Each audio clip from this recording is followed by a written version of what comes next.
GoExpress.com. Check our friends out over there. They're in Laplace for brand new cars. They got Go Express auto sales for used cars. Stop in and see them. You can see all the inventory online at Go Chevrolet, G-E-A-U-X, Chevrolet.com. Good Wednesday morning to you. Carpool Queen is here. Lloyd is here. We'll be joined by our good friend Jake Madison coming up here at 8 o'clock. We'll talk offseason Pels with Madison and what potential they could. I mean, Pelicans could have a lottery pick. I mean, a high lottery pick. Yeah, the Lakers pick. Yes. That'd be crazy. So we'll ask him about what the potential is of the draft, how they are approaching the draft in the offseason, obviously around Zion coming up here. SWAT team leaders named by Brian Kelly in the LSU football program heading into the offseason. We'll give you some of the names and react there. Saints and Bengals look like they're going to tie up inside of New Orleans. Saints will learn their London opponent today. There was, I guess, some chatter that the Bengals might have been the London square off, but I mean, after... Yeah, but what happened? I'd imagine that people with business minds behind closed doors were saying, why would we send Joe Burrow away from Louisiana? We can sell every ticket and maybe even make it a Monday night game. Absolutely. It'd be prime time. People are going to just be happy to be in the building. Like, you won't even really see allegiances. It'll just be, I just want to go to the game. Why are we going to give the Brits this treat? Yeah, but I don't want to go over to London. I'd much rather just go to NOLA. I mean, for sure. I like the accent. You sound like you're from London. I just watched that movie this weekend. We've got college football news, including Jordan Addison officially jumping into the transfer portal, which is a big story really for NIL. Obviously, some NIL news that everybody is reacting to. Kayshon Boutte and a handful of LSU football players signed an extension with Gordon through their NIL stuff. Look, I don't think that this is more negotiation between Kayshon, Gordon, and trying to keep him in Baton Rouge. I think this is kind of the official deals getting done officially. In fact, they extended Miles Frazier, they extended Kyron Lacey, they extended Greg Brooks, as well as Kayshon Boutte. So everybody kind of jumping and bailing off of Kayshon. Chill out. Pump the brakes. And for God's sakes, how many falls are you going to despise the best player on LSU's team as an LSU fan? Why? For whatever reason. Why do you not like maybe the best player? I mean, have you seen some of the mock drafts that have come out this week? The way too early drafts? I've seen two on social media. Both of them have Kayshon Boutte. One of them has Jaquelin Roy as a top 10 pick. The other one has B.J. Ojulari as a top 10 pick. Both of them have Kayshon Boutte as a top 10 pick. So pump the brakes on what could be college football's best wide receiver in Baton Rouge. Just kind of playing the game just like the rest of the country is with this NIL stuff. If you have not read Dellinger's piece over at SI.com about kind of the state of on-campus NIL communities and what they're trying to do as far as putting together collectives and managing collectives and the amount of money that is out there. Last night was a stop in the LSU TAF tour around the state. I believe it was up in Shreveport for opening night. And from what I have been told, NIL dominated a lot of the conversation as far as, the future of the game, the recruiting of the game, the potential of business owners who are in that room helping out a program that you care about. This in particular of LSU last night is Matt McMahon and Brian Kelly were featured a part of the speakers on last night's Tiger Tour. So look, man, this stuff is everywhere. And, schools that can't keep up are going to get really run over in this process. So we'll talk a little bit more about that. We do have a text into Gordon to see if he wants to come on at some point this morning. I know he's kind of traveling all over the country right now. Hard life. Yeah, tough life for old Gordon. I think he's actually doing some work. Spaced in with a lot of Aspen, leisure and travel. But we will ask him, or at some point we will link up with Gordon and get, just kind of a view from his side, from the business owner's side, how this first run of NIL went and why the extension, the long-term commitment here is just kind of from the timeline standpoint, what's going on with it. Speaking of NIL, let's Yeah. talk about crowd push again for a second, because the football funding is up to $3,214, which is Wow. amazing, and there are 119 days left to fund them. But baseball is the one we're still pushing. $130 has been raised, but there are 32 days left. So let's push for baseball and basketball. Crowdpush.com is where you can find them online. And look, in that article, you see that Texas, University of Texas, is using a very similar model to what really Crowd Push is, where it puts the power of NIL into the fans' hands, where you can set up minimum payments of $1, $5, $10, $25, however much you're comfortable with giving. If you're passionate about a program, a school, a player, anything that you would like to support as far as intercollegiate athletics is concerned. And it's not just the football team. You can support the diving, the tennis, the sand volleyball team. Whatever you're looking to put your money behind, you can do that over at Crowd Push, specifically towards LSU athletics. So check it out online. I just it's put cool. the link in the chat, everybody. Crowdpush.com, which is one of our great supporters here. And remember, daily, that we are brought to you, as always, by Go Chevrolet. True Blue Water is our official water at trubluewater.com. And our phone line is brought to you by Metropolitan Health Group. Real doctors, real solutions. Our friends over at Metropolitan Health Group. Check out Charlie Harvey and Jason Ramazan for helping us out each and every day. LSU baseball last night was on fire. 12 hits, 10 runs. They beat up on Nichols 10-6 last night at the box. Tigers now 30-14 after last night's win, and they'll travel to Tuscaloosa this weekend. The story last night is the freshman Josh Pearson, the right fielder. Man, this guy's a dude. One of a couple of options that Coach Jay Johnson has. Pearson last night, 3 for 6, 2 home runs, knocked in 5, scored 2 runs. Jacob Berry had a home run as well, as he was 3 for 4 last night from the plate. That was his 15th of the season, as he knocked in 2 as well. But look, midweek game, not a lot to take from it other than LSU is playing with a lot of confidence. It was a different storyline last week where they got beat in the midweek game and they were able to turn around and win in dramatic fashion over the weekend versus Georgia, which was really a good win for the program and looks really good for the postseason hopes of LSU moving past the SEC tournament into regional and super regional play. This weekend would be another really big road win and series winning weekend if LSU can turn it around and do it on the road in Tuscaloosa. I can't believe you're not going to Tuscaloosa. Yeah, what an excuse for you to get down there, right? your favorite city. City's favorite Get on that son. river with Nick. Yeah. Off-season already planned, a little summer trip planned to Lake Tuscaloosa. You're lying. No.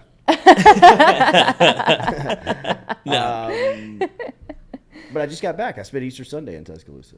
Oh, you did? Oh, Yeah, that's you right. went. I You went forgot all the y'all way. stopped Yeah. off there. Stopped off in Dreamville. Definitely had to go you through little scamp. Tuscaloosa to get to Memphis. That's Absolutely. right. Why don't we Nashville. drive? Oh Nashville, yeah, Nashville. Why don't we drive? Could Take a float. little detour. Yeah, yeah. Easy See little what Miss duck Terry's off. up to. Easy little duck off. Miss Terry.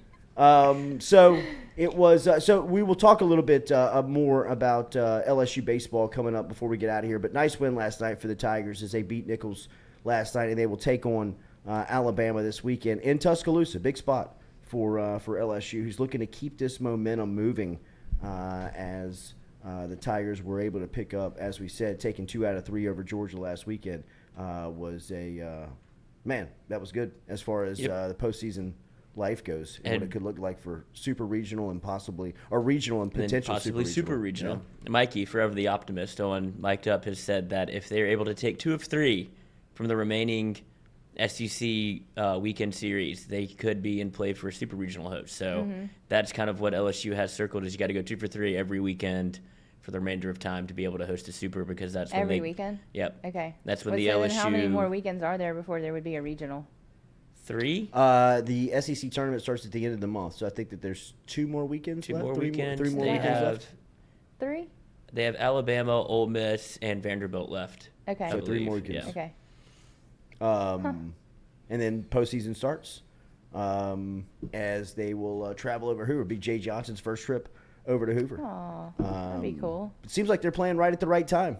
Feels like he's gotten very comfortable with LSU and where he is. It felt like he kind of hopped on a speeding train a little bit, and he's just kind of getting acclimated. But now he feels very comfortable Have y'all ever gone with to LSU Hoover? baseball and where they're the going.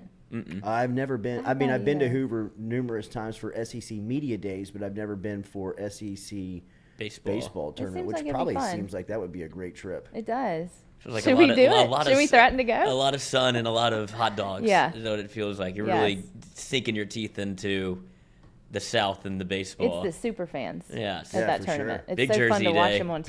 Big jersey, Yes. big jersey. Jersey dip and beer. What The more people could you behind want? home plate Oh. at that tournament are so I've entertaining. never seen so much inside thigh than you see That's true. behind home plate, either at Alex Box or probably at Hoover. But I think they have the big More fence, at don't Hoover. they? Yeah. Yeah, so they kind of help you there. Yeah. But you can just see right down there. Thank you. for that. Summertime. Summertime. It's hot. Exactly right. Yeah, sweating in some weird places. Brian Burgess, T-Town is almost as bad as Baton Rouge. Brian, you has obviously not been to T-Town maybe in the he means last couple of crime-wise. years. I would even say, Brian, you have obviously not been to T-Town. You didn't feel I in danger felt there? very safe on the river. On the riverfront. river? Local breakfast joints open up at 5 a.m. like small towns are supposed to. Yeah, that's right. I hate that. You've got options. Brian, I would say get out and go to Tuscaloosa. You have a twinkle in your eye when you talk about I love Tuscaloosa. Tuscaloosa. I do. They That's your blueprint. they put their tax dollars to work. Well, Yeah. it's Nick Saban's tax They're not dollars. skimmed off the top. Yeah. Oh. All right. Well, we'll also talk about the New Orleans Saints, as the Saints and the Bengals look like they're going to tangle in NOLA, which makes a ton of sense. The schedule's kind of starting to creep out here from the NFL office, and we'll start to learn what the year is going to look like for the 32 teams and what's going on as far as the scheduling is concerned. But it looks like that Cincinnati is going to make a trip down south, and that makes a ton of sense just from a ticket selling standpoint and interest standpoint.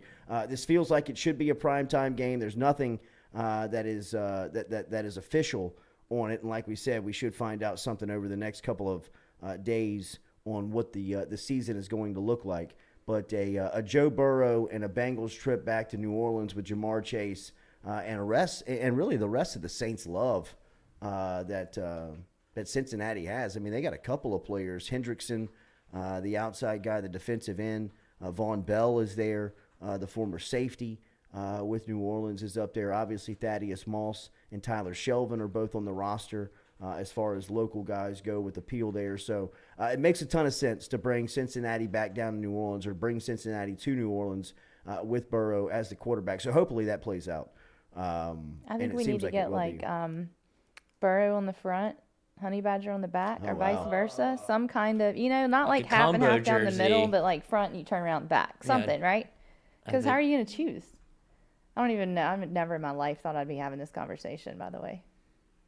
Yeah, I mean, there was a time whenever we thought it was probably more likely that Joe Burrow would end up on the Saints than you would get Tyrann Mathieu. Well, Matthew kind of brings you back in. Yeah. Being a Absolutely. Saints fan. Oh my gosh. You know what I mean? You were kind of like, I was kind of like Teetering. losing Yes. you're losing almost your passion that you had for the Saints, especially with like Sean Payton said he was leaving. You didn't know what it was going to look like.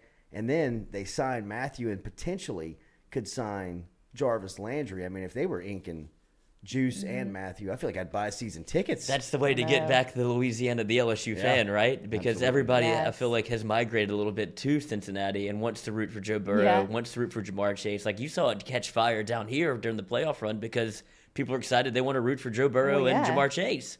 And so if you're a Saints fan, I guess you see that blueprint a little bit. We've been screaming from the rooftops for I don't know how many years, like, would you sign some goddamn LSU players, please? Because that's know. what, like, this part of the country or this part of the state kind of wants to see. They want to root for the Saints, but you're almost like spitting in our face to not sign LSU players. Well, And yeah. you get one, and if you get another, you might get some fans back. This happened 6 minutes ago. Just tweeted out officially. The Vikings are officially heading back across the pond to take on the New Orleans Saints in an NFL International Series game in London this year. The league announced that on Wednesday morning. That game will take place on October 2nd at 9:30 a.m. Eastern, so 10:30 a.m. Central Time on October 2nd. Minnesota and New Orleans will kick off from Wembley Stadium as a part of the international series that the NFL will be putting on this season. They also have a game that will originate from Germany that will feature Tampa Bay. I think they're sending Brady to Tampa Bay. Why do they do this? His body won't be able to acclimate. They want international money. Mm-hmm. That's really it? Yeah, absolutely. They're trying to to follow the NBA model. Yeah, and the NFL has done, I would say, an okay job, a good job of making everything that they do made for TV. Like they released a schedule on NFL Network. They make it like prime time to see when your schedule released. That's the only one that doesn't really hit, but they try to make everything that they do kind of newsworthy and noteworthy, that they feel like they're that important that you'll tune in to see when your team's schedule is released. Yeah. But yeah, they want to be able to be international. They want to at some point be able to put a team in London. Absolutely. It seems like, and this is perfect for Kirk Cousins. He wants his kid to have a British accent. Has been trying to raise him to have an accent. So Like yours. Go over there to London. Send him over there, and you can keep him there. Put him in I school. don't know the logistics of how you put a team in Europe and make that work on American soil, how that's supposed to work. I do see the appeal of bringing the product overseas and trying to capitalize on international business, right? I mean, I think that if one thing the NBA has proven is that there is a mass market for Sports outside of the United States. American sports. I mean, basketball is almost a drug in Europe and Asia specifically. I mean, think about the China mess that the NBA walked into with Daryl Morey and LeBron's tweet and all of that stuff. The kind of the trigger that pulled as far as the effect that it's had on the business. I mean, the NBA has lost billions after that controversy with the NBA and China. If you don't know much about it, you can simply just kind of read up on it. But an NBA executive, Daryl Morey, who's the president of the Philadelphia 76ers, made a political tweet about something that was going on in China.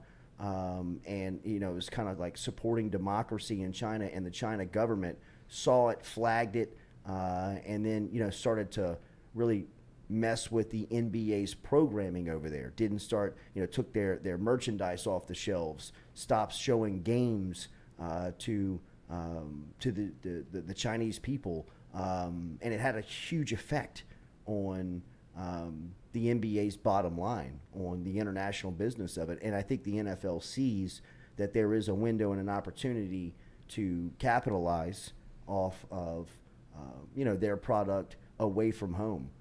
As a local fan, I hate it. I hate taking a game away from New Orleans, where you're asking the ticket buyer to make you make a lot of sacrifice to buy season tickets as a season ticket holder, especially in a smaller market like New Orleans, where it's built on community, it's built on the passion of the city, it's built on the backs of the hardworking public that is supporting the product.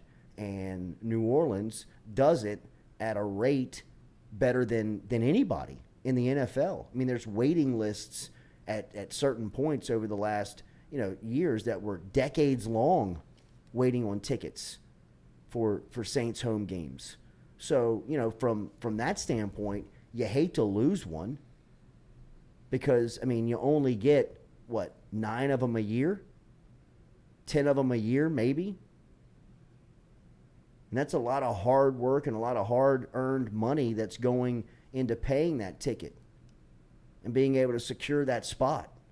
So, you hate it from that standpoint, from the local appeal, but, from the NFL's offices on Madison Avenue in New York City, you understand what the vision is on why you want to take the product international and try and, bloat the bottom line as much as possible. I think the NFL made $21 billion last season. Stupid. I don't think we realize how much money the NFL is bringing in. We don't. It's amazing. And now these TV contracts are starting to expire, where you start to see Amazon and different type of streaming service players getting to the game, where that money is, I don't even know where you start to calculate when the negotiation's going to start. I saw where Amazon wants to pay $100 million for one Black Friday football game.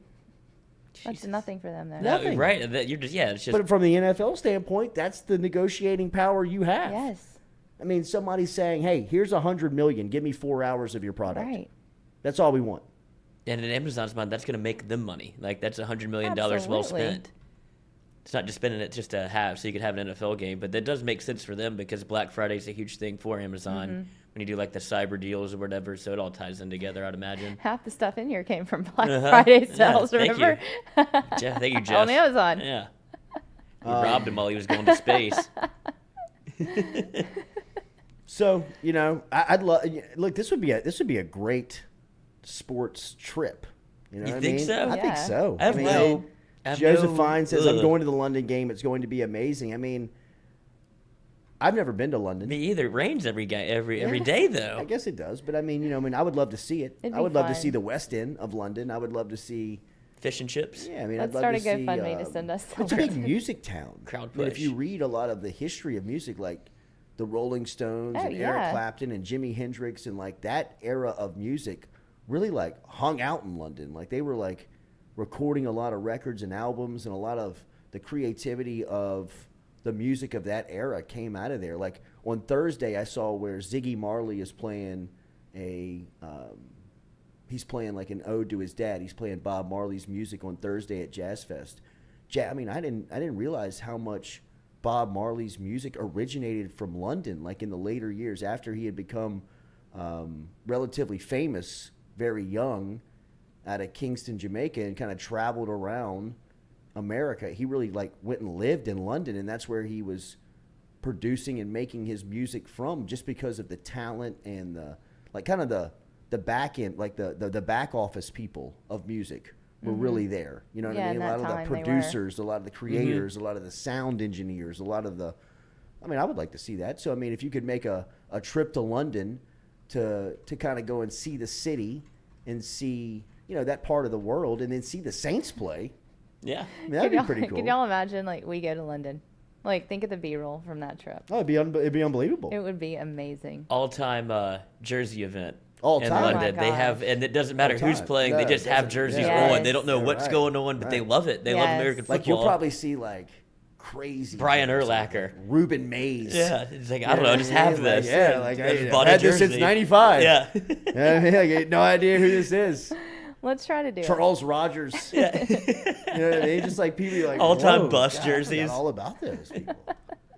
That would be awesome. Cody Boudreaux, no desire to visit England. I get it. I mean, I understand. Patrick Kimmery says Fleetwood Mac. You know, I mean, like so. Yeah, You know, yeah. I mean, like there's. a little band called the Beatles. it. The Beatles, Yeah. hello. Yeah. I think Abbey are Road, very highly all of that. overrated.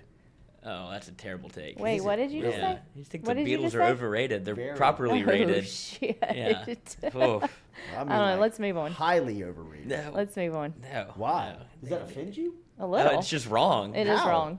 The Beatles helped invent what music is. Yeah. Like, because you think they're overrated because of how properly No, rated no, they no, are. no, no. Right. Let me say But then this. all of them on their own afterwards? I respect the time, the place, and the Beatles. Yes. But the music catalog of the Beatles It's timeless. is very. Oh, come on.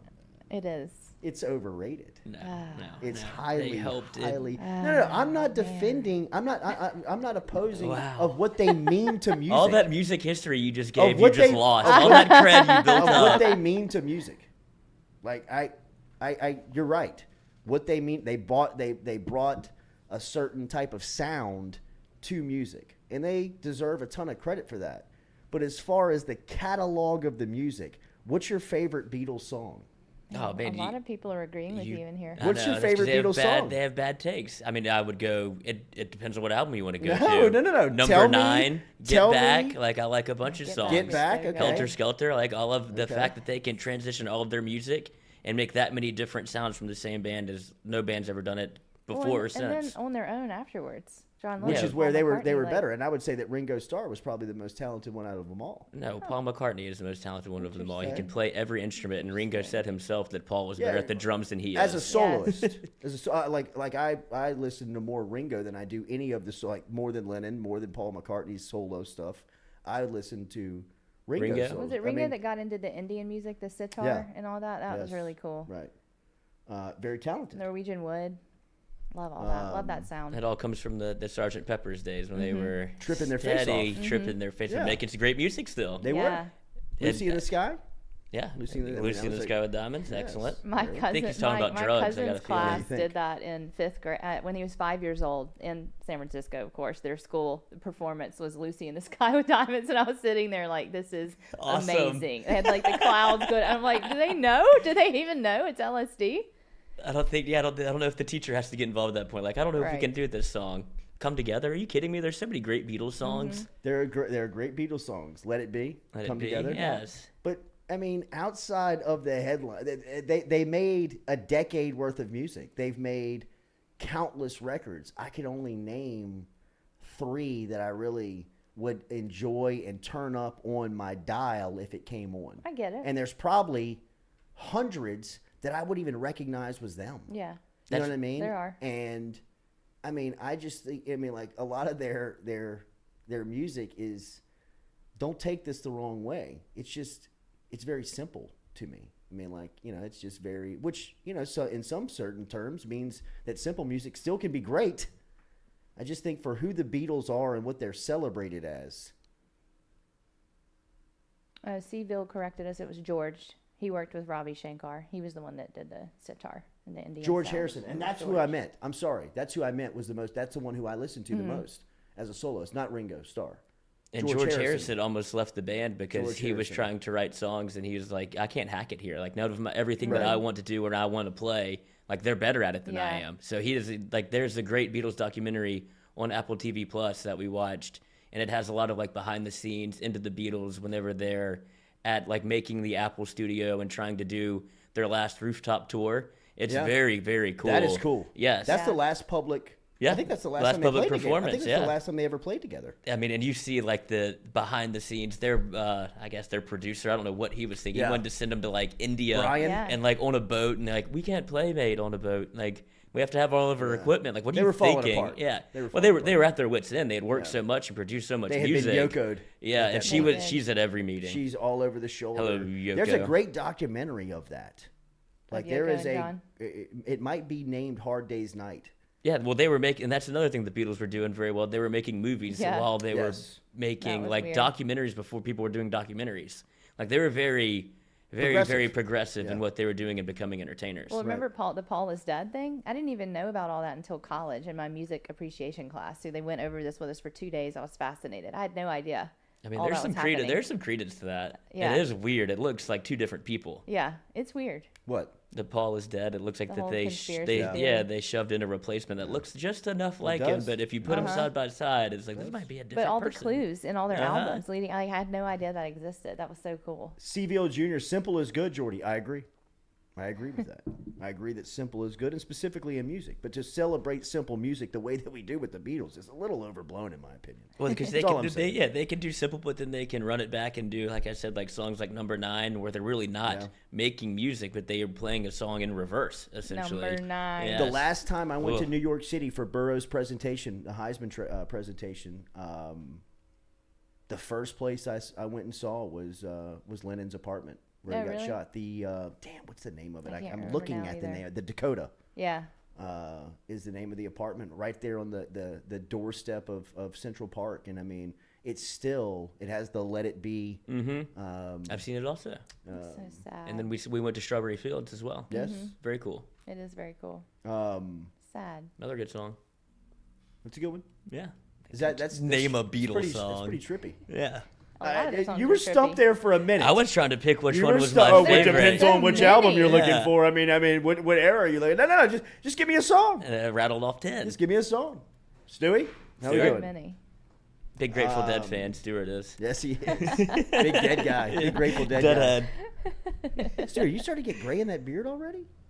No. No, maybe he just the just lighting. panicked. Just the lighting. He just panicked. Yes. Katie, tell them about DeadSoxy promotion. We have one coming up here for Mother's DeadSoxy Day. for Mother's Day. I know I've talked to y'all about it before. They're doing a promotion, a box of 20 no-show socks. Did anybody wear the no-shows today by any chance? I did not. I've got No? the black. Oh, those are DeadSoxy though. absolutely. Yay. Oh, Lloyd did. Absolutely. absolutely. Look at Lloyd's foot. Yeah. Does Where's it say- that? Remember that guy during the Super Bowl that wanted to see our feet the whole time? Yes. Larry, I hope you saw that. Oh, so you get you get a box of 20 no-show socks for $70 with the code Jordy, and you can continue to use the code Jordy site-wide for 35% off of everything else. They have every SEC team that you want on there. DeadSoxy.com, DeadSoxy.com. DeadSoxy.com. Go check him out. And don't forget, Mother's Day coming up this Sunday. Don't forget. Do not forget y'all. Mother's Day. And if you're looking for an easy one, an easy present, check out DeadSoxy.com. DeadSoxy.com. We talked a little bit about this yesterday, and it is kind of a slow sports news day. It is. After what we've just been so exciting with the Tyrann Mathieu. Stuff, Pelicans, Saints, draft, all that stuff. LSU baseball, as we said, winners last night, taking off to Tuscaloosa this weekend for a 3-game set versus Alabama. Big spot for Jay Johnson and the boys.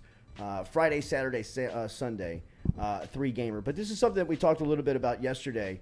Was Pittsburgh wide receiver Jordan Addison on whether or not he was going to officially enter the transfer portal. There was a deadline yesterday that you had to enter to be eligible coming up for the fall season, and Addison put his name in right at the end.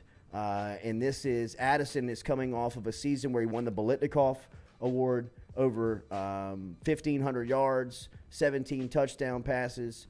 He caught right at 100 balls last year, but his quarterback is on the way out. His offensive coordinator is on the way out, and Pat Narduzzi and the Pittsburgh Panthers obviously are kind of not reloading, but they're coming back for a new season where they're having to replace a lot of key figures on the offensive side of the ball. And it looks like that Jordan Addison has been recruited by other schools with some NIL stuff. Of course. Right? And come to find out, Narduzzi and Lincoln Riley have already shared a couple of phone calls in which Narduzzi has not been too happy with the way that this thing has been handled, because it looks like that USC, Lincoln Riley, Southern Cal has, been talking to Addison throughout this process. I mean, in professional sports, you would call it tampering, right? Where somebody's under contract, they're coming up to the end of that contract. Before they can get to that deadline and an expiration date, there's already some type of silent deal or deal that has been discussed and put in place. That happens. We know it happens. But when teams find out officially that it's happening, you've seen some type of penalty come down, and it's always kind of been under the term of tampering. And Narduzzi is claiming that Addison has been tampered with, not only by Southern Cal, but by other schools as well. And there are reports that there is a $3 million offer on the table for Addison from Southern Cal. And this is really going to open up Pandora's box as far as the possibilities and turning college football into just a free-for-all for players, where you're able to take a guy like Addison, and I am all for Addison making as much money as he can while he can as a student athlete. Because if these are the rules that are going to be presented to college players and to college athletes, then why should they not maximize the chance when it comes along? But as far as the regulation on this and the rules in which NIL and college sports athletes, college sports operates, specifically college football, is a mess. And it's only getting grimier by the second. And Gene Smith, who is the athletics director at Ohio State, was speaking yesterday at the Big Ten coaches meetings. And he proposed that the 10 FBS conferences operate under the umbrella of the college football playoff with their own rules and structures, while the NCAA continues to host championships for basketball and Olympic sports. Now, Smith did say he's just throwing out ideas, but he did come out and say that the sport that has 85 scholarship players needs different rules. He said that there is a different standard in place for football, whether it's the financial standard that they have to operate under as far as budgetary terms are being discussed, or the amount of capital that they make, the amount of revenue that they make for the institution and the athletic program. It should be its own island. It should be its own entity. It should be governed and ruled and regulated different and aside from the other sports. And I think these types of discussions, I'm not saying that Gene Smith's right or wrong. I don't know. It's still so it's still such an open discussion and still such a confusing space right now that these types of discussions, in my opinion, are what needs to happen to just get this ball moving and rolling in a direction where you start to find something, somebody, some organization, some group of people, some leader, some representative, however you want to get there, to govern how this game is being operated right now. Because, I mean, the term Wild Wild West continues to be thrown around, but I've never seen anything like this as far as Wild Wild West comparisons. I mean, we've talked about recruiting and covering recruiting over the past decade, since I've been in the media of, the recruiting around Leonard Fournette's the Wild Wild West. People are just, this isn't even close, man, to what's going on.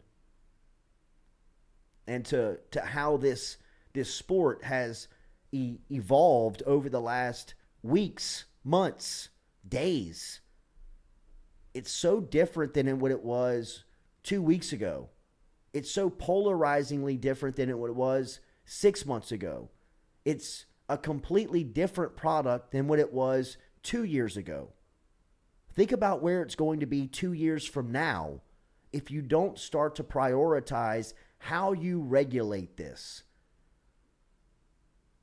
Because as we read yesterday in Dellinger's Sports Illustrated piece, a lot of the people from the university side, the compliance side, are now running the collectives. It's kind of like the player agent thing, or the player ownership thing, or the player getting into administrative roles in professional sports. I mean, when you're on the player side of the desk, you want to squeeze as much money out of the franchise as possible. When you become an administrator on the other side of the desk, you're trying to penny pinch and keep as much money as you can for the organization. I mean, now we're seeing specifically like Taylor Jacobs, who's on LSU's campus as the head of name, image, and likeness. If you have a question about name, image, and likeness Dr. Bonamsky on the LSU's campus, you've got to go see Taylor Jacobs.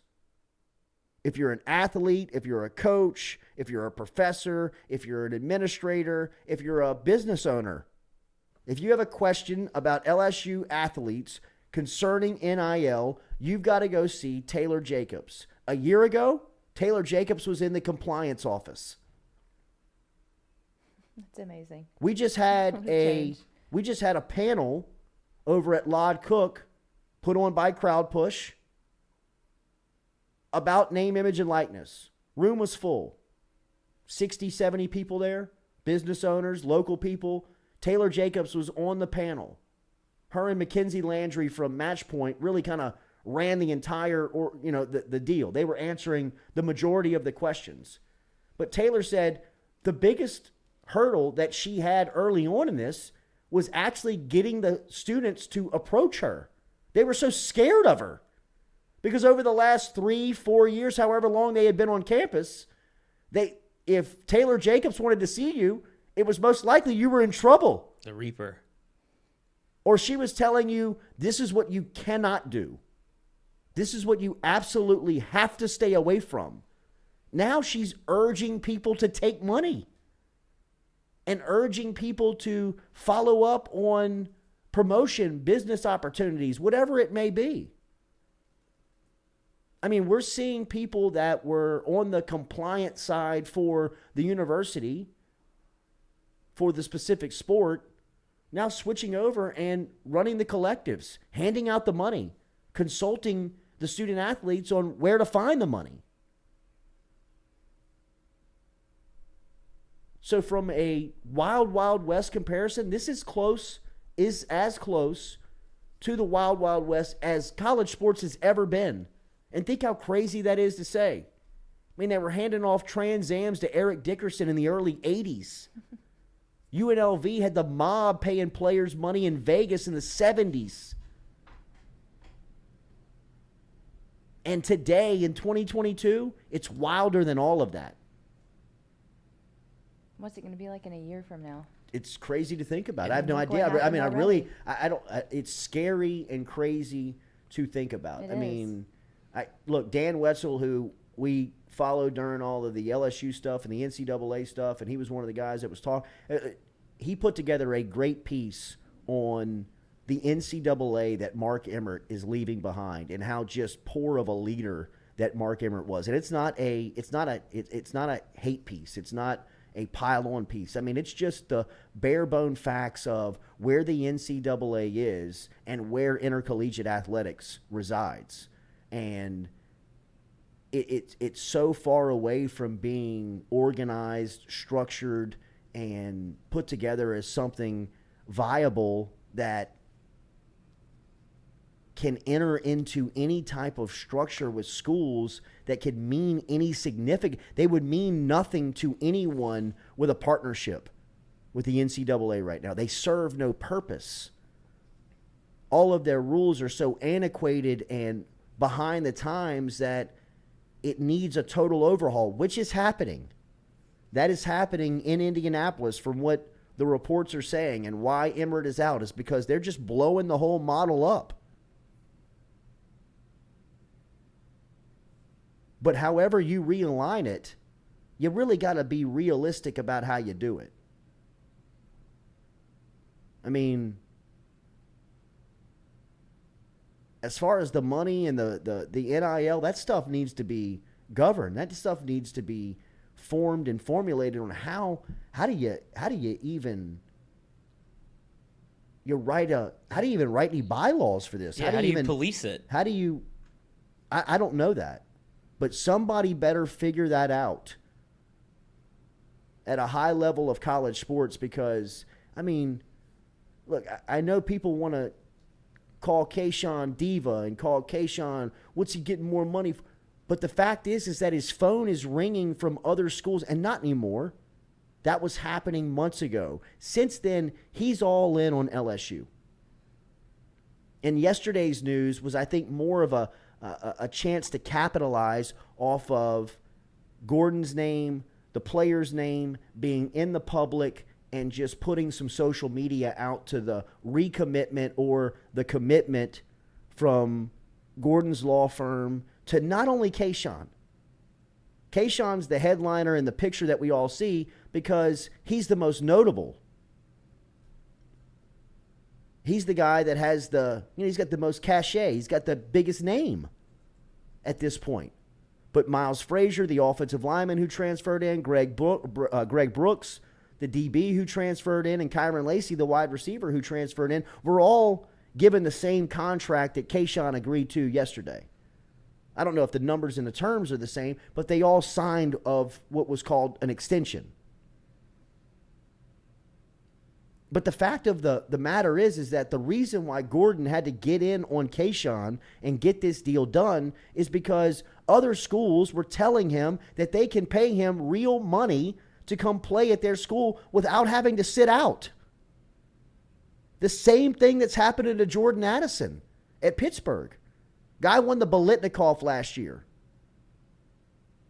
17 touchdowns, over 1,500 yards receiving, 100 catches. His phone's been blowing up since the end of the season. And I don't know if it's coming from Lincoln Riley. I don't know if it's coming from Steve Sarkisian. I don't know if it's coming from Nick Saban. But the fact is that all these guys are recruited at a high level.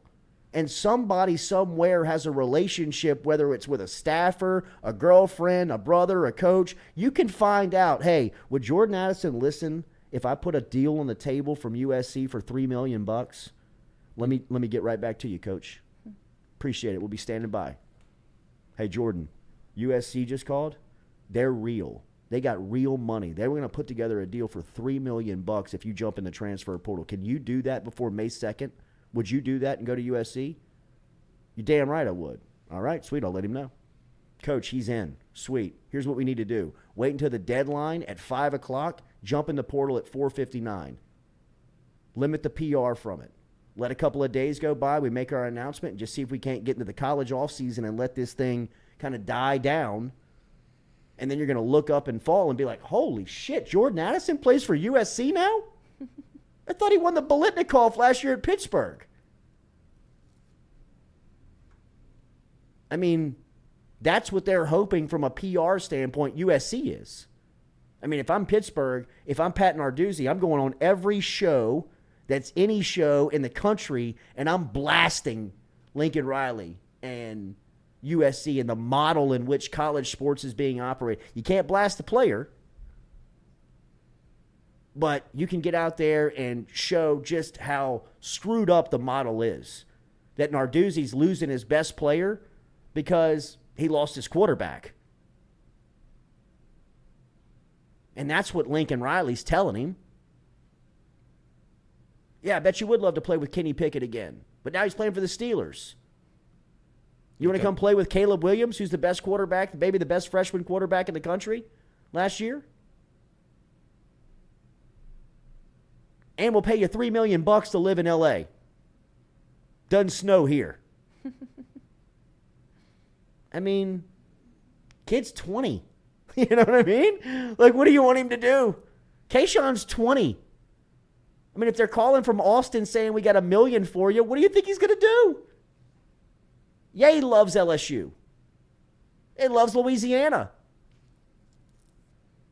But $1 million to a 20-year-old is $1 million. And if somebody's offering you $1 million at 20, I guarantee you your loyalty to LSU is being doubted, being questioned. You cannot fault them for that. No chance. Not at all. You cannot. But don't you think this is, we talked about like when there's people or somebody step in with the transfer portal and NIL, don't you think that this would probably be the test case for it? Like everybody's okay with recruiting players that are obviously in the transfer portal, but to force seemingly the best player on somebody else's team to hop in the transfer portal you're right. feels like it's going to change. That can change college football forever. Change it. Yeah. That can change it, man. Well, I mean, because if you have a down year, if like LSU doesn't get rid of Ed Orgeron, Kayshon Boutte comes back, you're in the same scenario that you were in last year. it's happening in the SEC. 100%. Saban just did it to Kirby Smart. Yeah. Jermaine Burton, Georgia's one of their leading wide receivers last year, guy made big plays down the stretch. He had a huge touchdown against Michigan in the playoff semifinal, played well in the Natty. He's now at Alabama. I mean, like, I guarantee you the SEC spring meetings between Kirby and Nick on the golf course, it ain't going to be all real chummy. Yes. I mean, there's still that in the back of each other's head as they're teeing it up on one. How's Jermaine doing? You son of a bitch. Yeah. He had a great spring. Now watch this drive. Man, That putt's not good. we had to replace Jamison Williams somehow. Yeah.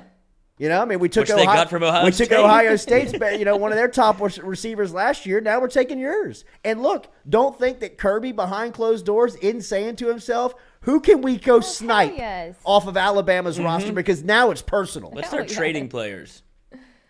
It's crazy, y'all. It's going to be wild, man. And this is another thing. It is wild. Just like, look, I think that you're going to have to re-recruit Harold Perkins. every year. You're going to have to re-recruit even Walker. I mean, what if Nussmeier does have the year that he potentially can have? And you're going into next spring, and Garrett Nussmeier kind of feels like, damn, there may not be a quarterback competition. Alabama loses Bryce Young. Walker, Texas A&M. You're going to find out that Max Johnson, he can't play. You got all these players. You got all these 5-stars. You need a quarterback. Hey, Walker, you want to slide in here for 2 years? Pay you $150,000 a year. But how do you keep, like, these coaches are going to get blindsided just over and over again. Like, how do you stay on top of it and just know, like, what these kids are thinking and what they're being offered? Like, there's no way really to control it. No way You're to just going to know. get surprised Just like over because and over. you know what? I think that there's a business model in place now for management. Yes. Like, I think if you are out there and you are close to these athletes, because all they want to know is that you trust them. Right. Right? So don't think that the upper level agencies aren't swimming around with now developing some type of junior management programs that you just call them marketers for 3 years, but you're really saying, hey man, you sign with us and we'll be your agent when you become a pro. But until then, we'll manage all this stuff for you. Adam But Davies. don't they need someone within the team to do this? To help manage this and just kind of hear the chatter and know what's going on, try to stay on top of it, talk to the players? That's what Florida set up. That's the first thing Billy Napier did. He set up a whole staff essentially for name, image, and likeness in the transfer portal to You be able have to make to. sure that you're taking care of all of your guys. Because if Addison had a deal, what if he had an NIL deal with Pittsburgh? Do you have to buy it out? How can he leave? Right. Who knows? You know, that's kind of why I think the news of Kayshon re-signing, I think they put that out there on purpose yesterday with the Addison news to be like, look, he's locked in. You don't have to worry about this happening to Kayshon. But if Pittsburgh had signed him to a deal like that, would USC have to buy it out? Right. Is he able to leave, or do you have to fulfill your contract that you signed with essentially a business in Pittsburgh? Right. I know if that happened to the NIL guys that were signed with Gordon, they would absolutely have to be bought out, or they would have to refund that money. Because that contract is put in place where the business is protected. Right. I mean, Yeah.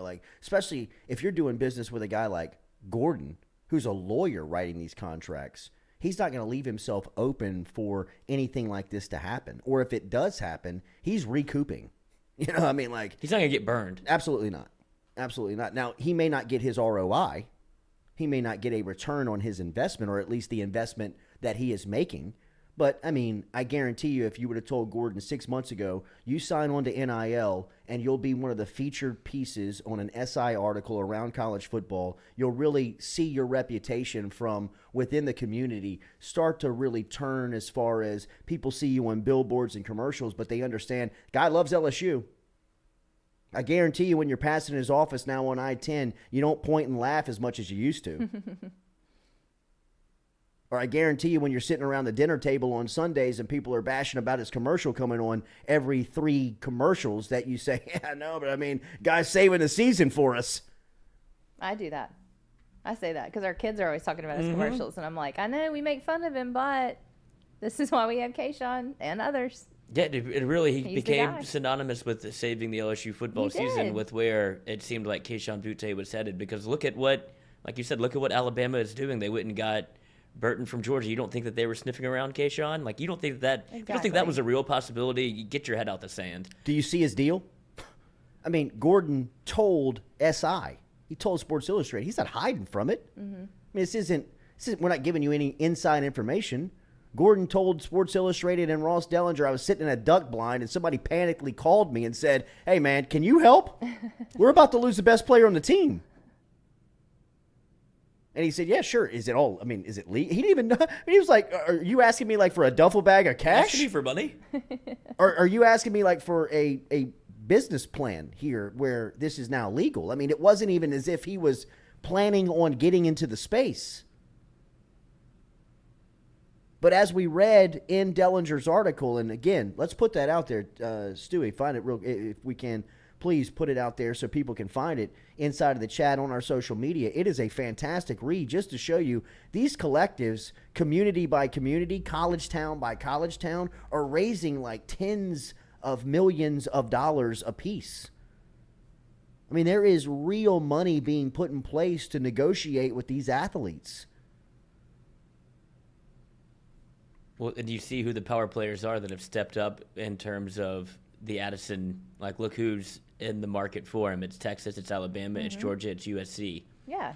Like, and a lot of these schools are vying to be relevant again. Like, take out Alabama and Georgia.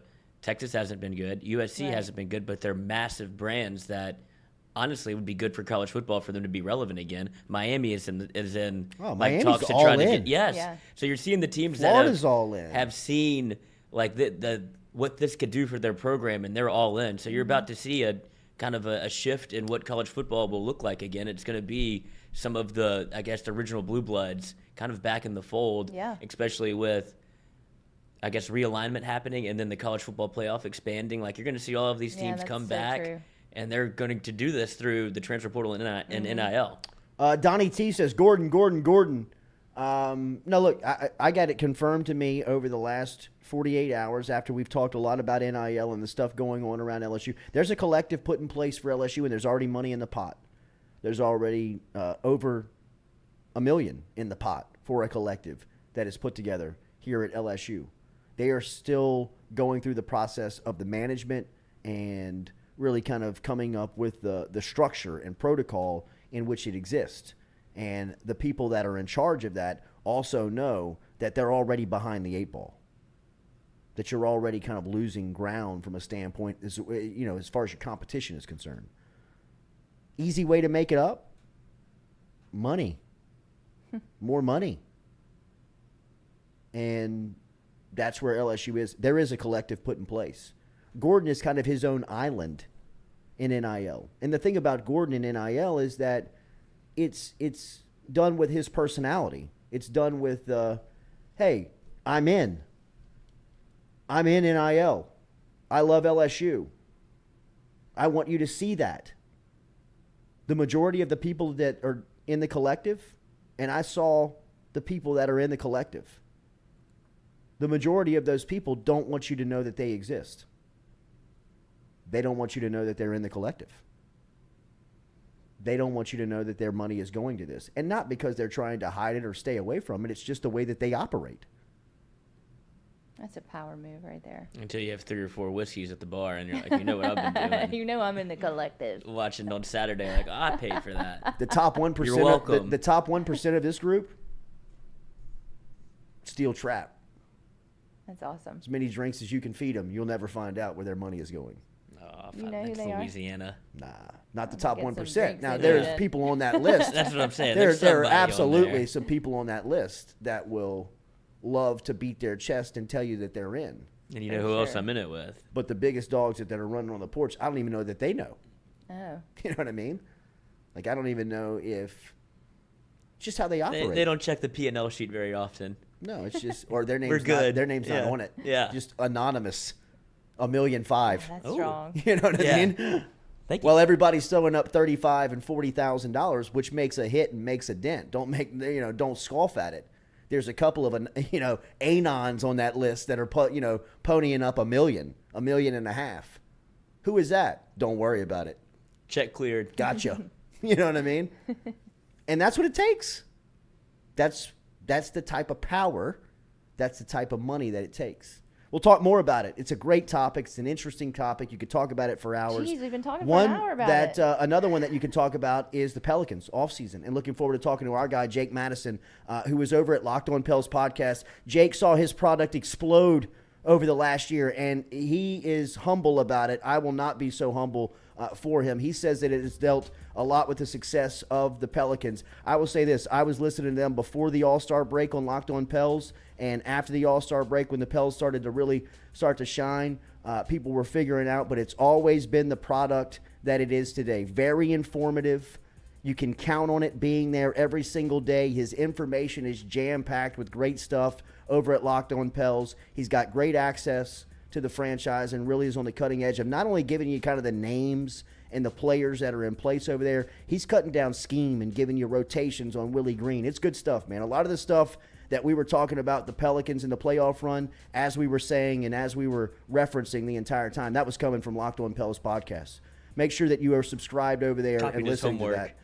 Definitely cheating on the homework there. I'm looking at Jake. I'm sitting next to Jake. As soon as the doors open, we'll be back for the second hour here. Remember, the first hour brought to you by Ghost Chevrolet. Remember, over at Relief Med, they've got medical marijuana that is now legalized in the state of Louisiana. And if you want to get your card today, you can do that by logging on to RELEAFmed.com. All you got to do is click that Get Relief Now link, and once you do that, use the promo code Jordy1, Jord1, and you will save yourself 20% on your first visit over to Relief Med. You'll find out that the symptoms are probably pretty easy to qualify for over at Relief Med. If you are breathing and blinking, odds are you can get your medical marijuana recommendation today. Compliments of our friends over at Relief Med, RELEAF med.com. When we come back, Jake Madison of Locked On Pels podcast here on the Jordy Culotta Show, driven and powered by Go Chevrolet.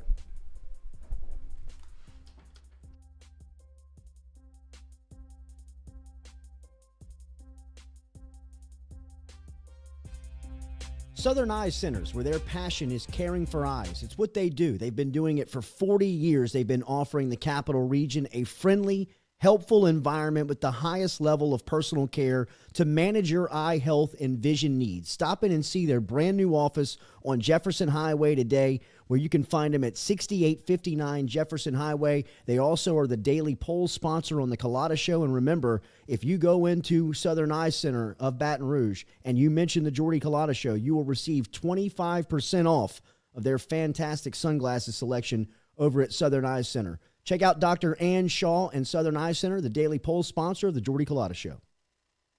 Shout out to Tom Granning from everybody over here at FM Digital Media, as he is our fuel sponsor. Whether it's fuel cards or snacks, he's keeping us going every day at FM Digital Media. If you're out on Highway 61, make sure and stop in and see him over at Go Mart. It is located in Natchez, Mississippi. It is our favorite convenience store, and it's for our guy Tom Granning, who supports us every day over here at FM Digital Media.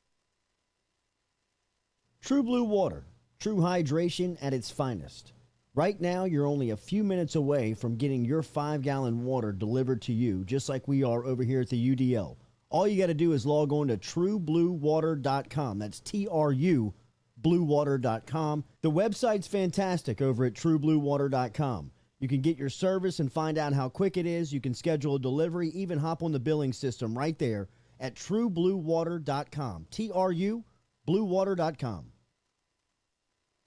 The Jordy Culotta Show is brought to you by A-Bears Lawn Maintenance. Commercial or residential, A-Bears Lawn Maintenance is ready to work. A-Bears can tackle all your homeowners association requirements. Call Blake at 225-485-8022. A-Bears Lawn Maintenance. The Jordy Culotta Show is brought to you daily by Morales Roll-Offs. Morales Roll-Offs provides dumpster rentals for residential and commercial needs in Baton Rouge and surrounding areas. Morales has roll-off dumpsters ranging from 10 yards to 40 yards to accommodate all of your disposal needs. Search online, moralesrolloffs.com.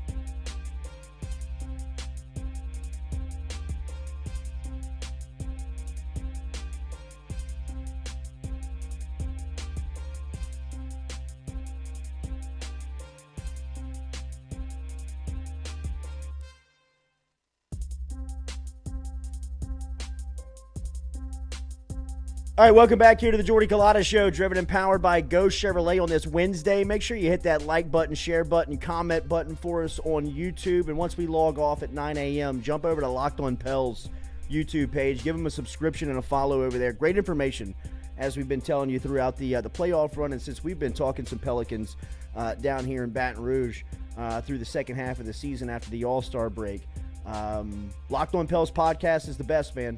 Jake Madison is our guy. NOLA Jake at NOLA Jake on Twitter. You can follow him there. And he joins us here on this Wednesday morning to talk a little bit about the playoffs and this offseason push and what will New Orleans do with a lottery pick, man. It's fun to think about. Jake, good morning. How are you, buddy? I'm doing well. Thanks for having me on here talking some hoops this morning. Absolutely, man. Absolutely. All right, so at what point did you know this past season that the Pelicans could be special, that they could have a special year? When did you see it? It's a good question, right? Because they kind of had like a journey this year, to put it right. No Zion Williamson, getting off to that 3-16 start. But you could see there was something kind of brewing there with Willie Green kind of being the right type of head coach for this team, really getting his players to buy in and kind of connecting with them in a way that like Stan Van Gundy did not do whatsoever. And so around the middle of the season, when it seemed like they stopped waiting for Zion Williamson to come back and kind of unleashed Brandon Ingram almost as a point guard to a certain degree, and you saw his assist numbers jump up, that's when you saw them kind of building something. And then it just took kind of the right addition of CJ McCollum, a few tweaks to the rotation to get some of those guys out there and get some of the younger guys playing too, that, you know, they could be good enough to at least fight for the play-in tournament given the rough start that they went off. So it was about the middle of the year. I think you could see there was at least something there, and this team wasn't as bad as their record indicated. What did CJ do for the team? I mean, it was obvious to see when you turned it on and watched kind of him hitting the three-pointers and making shots for that playoff push, but ultimately it felt like the whole mood of the team changed once he was added. What was it about him that was the addition that kind of made the difference? Yeah, beyond the scoring, right? And he led the team in points per game this year. So they certainly needed another like bucket getter and guy that could just kind of create his own shot and score at will. They needed more of a leader on this roster. You know, that's something they'd been searching for the past couple of years, trying a guy like JJ Redick to be that really good locker room presence. They even brought Garrett Temple in, right, this year to try and do that too. Just not the same kind of player to be able to have some of that impact. And it took CJ McCollum, who's almost like an elder statesman in a way. You know, this is a guy who's the head of the president of the NBA Players Association, someone that's well respected around the league, whose voice carries a lot of weight. And I think they needed someone like that could speak up when times were rough, that players were going to have to listen to. And look, he's part of the reason why Zion came back to this team early. That little call out he did during All-Star Weekend saying they hadn't spoken after the trade yet seemed to kind of wake Zion up and get him to mature and realize he wasn't kind of handling business like a professional. So bringing a guy like that into the mix, someone who's made the playoffs almost every single year of his career, who's kind of proven it in the NBA, it was exactly what they needed, I think. So beyond the on-court presence and what he brings, that locker room presence and helping unify this team was unbelievably important to the end of season run they made. Jake, you pointed it out, the way that Brandon Ingram left the floor in Game 6. He was pissed. He was hurt. What type of offseason do you expect from BI, and what type of – I feel like he kind of announced himself to superstar status over the last month, and I expect him to kind of carry that into next season. What do you expect? Yeah, pretty much the same. You know, I mentioned it a couple of times, right? He was the first guy off the court, and you could tell that loss in the playoffs hurt. And I hope that's something that he's going to be able to kind of use to fuel himself. He had never been in a situation like that. That was his first postseason experience, and he averaged almost 30 points per game during that run. As you said, he kind of announced himself as a superstar, and we've seen him really commit himself this past offseason too. He wanted to be the leader of the team. He organized these offseason workouts they held in Nashville last year. He really stepped up his game defensively this season. Wasn't a good or an elite defender, but he was not terrible like he was the year before. And so I think if you just kind of continue on that trajectory and never want to experience kind of the pain that he was going through, just storming off the court more or less, I kind of love that experience for this team. It hurts to lose. I didn't want them to lose, obviously, but I like that they can use that and kind of grow from it. And I think he's going to be in store for a big offseason. He's a dude that just loves basketball, right? He doesn't talk a lot. He's not like a flashy guy off the court. He just loves to hoop. Yeah. So he's going to spend his offseason working on his craft, trying to get better. You saw him improve as a facilitator. They used him as a primary ball handler, a primary creator for others. He had a number of games where he had 8, 9, 10 assists or so. I think he's going to try and build on that next year. I think he's going to really work on his three-point shot to be more consistent too, to make him truly a dynamic scorer. And he's still going to be the leader of this team right now, and they all kind of buy into him quietly just by leading his example on the court. So I'm excited for the type of offseason that he's going to have. Jake, what was it about David Griffin that it suddenly became everything that he touched turned to gold when it looked like he was almost playing himself and picking himself out of a job? Look, I've been probably as vocal of a critic of David Griffin as possible, but there's no denying this year he had a very strong year. Yeah. Sometimes it just takes time. You know, when you kind of look at what he's done, he's almost like iterating on this team every single year. This is his third year at the helm here. He's gone through 3 different starting centers, really just trying to find the right guy that works. They brought in Derek Favors the first year. They moved him out when that didn't work. They brought in Steven Adams the next year. He didn't have enough offensive firepower to really add what this team's needed. So they traded him out till they found the right guy. And I have no doubt that if Valanciunas didn't work, they would have kind of kept that process rolling. sometimes you just got to kind of do it till you get it right. And that's the head coaching situation too. Kept on Alvin Gentry, then let him go, then brought in Stan Van Gundy, and at least realized that was a mistake. And this is something that's hard for executives to do. They often like to double down on the mistakes and kind of it's a sunk cost, but we're going to go down with the ship to move on from Stan Van Gundy, who was just an outright failure after one season, and to kind of eat that money and look terrible because of it. He does deserve some credit for that. So sometimes it's just, it takes some time to kind of get it right. And, when you add in that he nailed it this draft with Herb Jones as second round pick starting the majority of the year, Trey Murphy coming up in big moments late in the season, and then undrafted Jose Alvarado being key for this team, that's going to kind of change the narrative around you as an executive really quickly, because we judge them on results and kind of the on-court product. And despite the record, it was very good this year. So I think it's just one of those things that kind of like took some time to just find the exact right guys. And, that job's hard for a reason. Willie Green, he is, golly, man, he feels like a young Sean Payton back in 06. If you were a Saints fan, it just feels like he's right for the city. He's right for the franchise. He's right for the time. How good is he?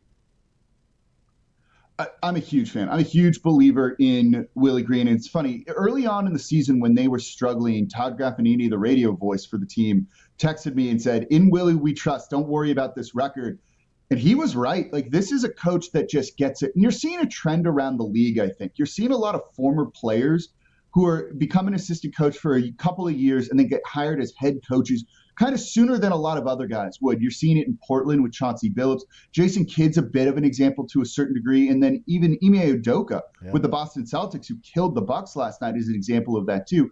You're seeing a trend of you need guys to be able to connect with your players. It's no longer kind of the do what I say, I'm the head coach, you've got to listen to me kind of attitude now. You need not quite a player's coach, but just someone who can kind of build relationships with these guys.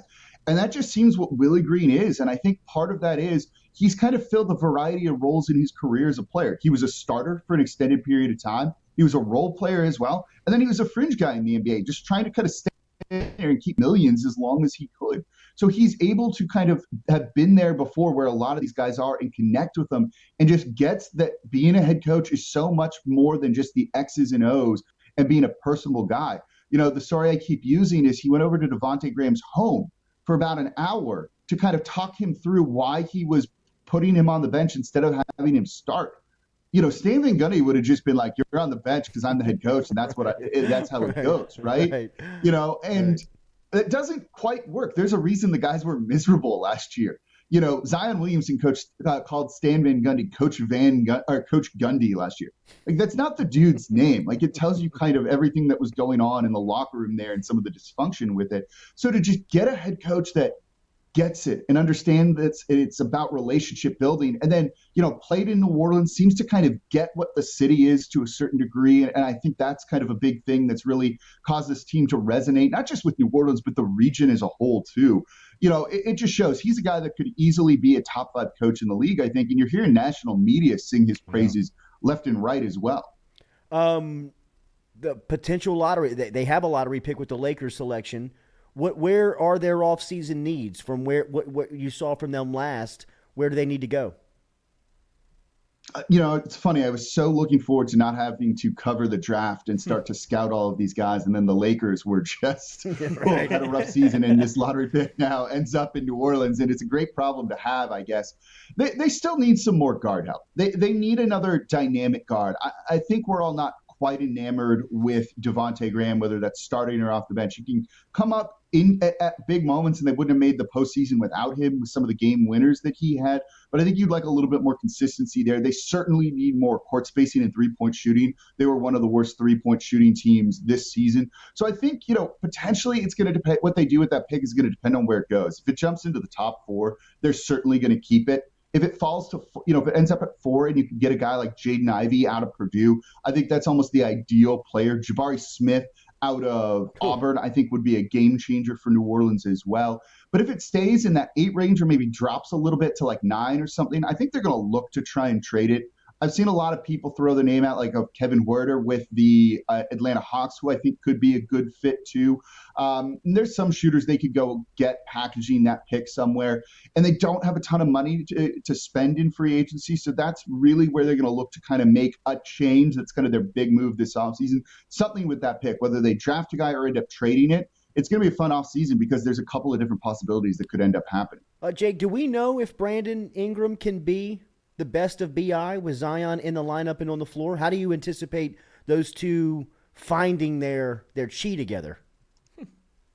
Yeah, I think too much has been made of the idea that they don't coexist.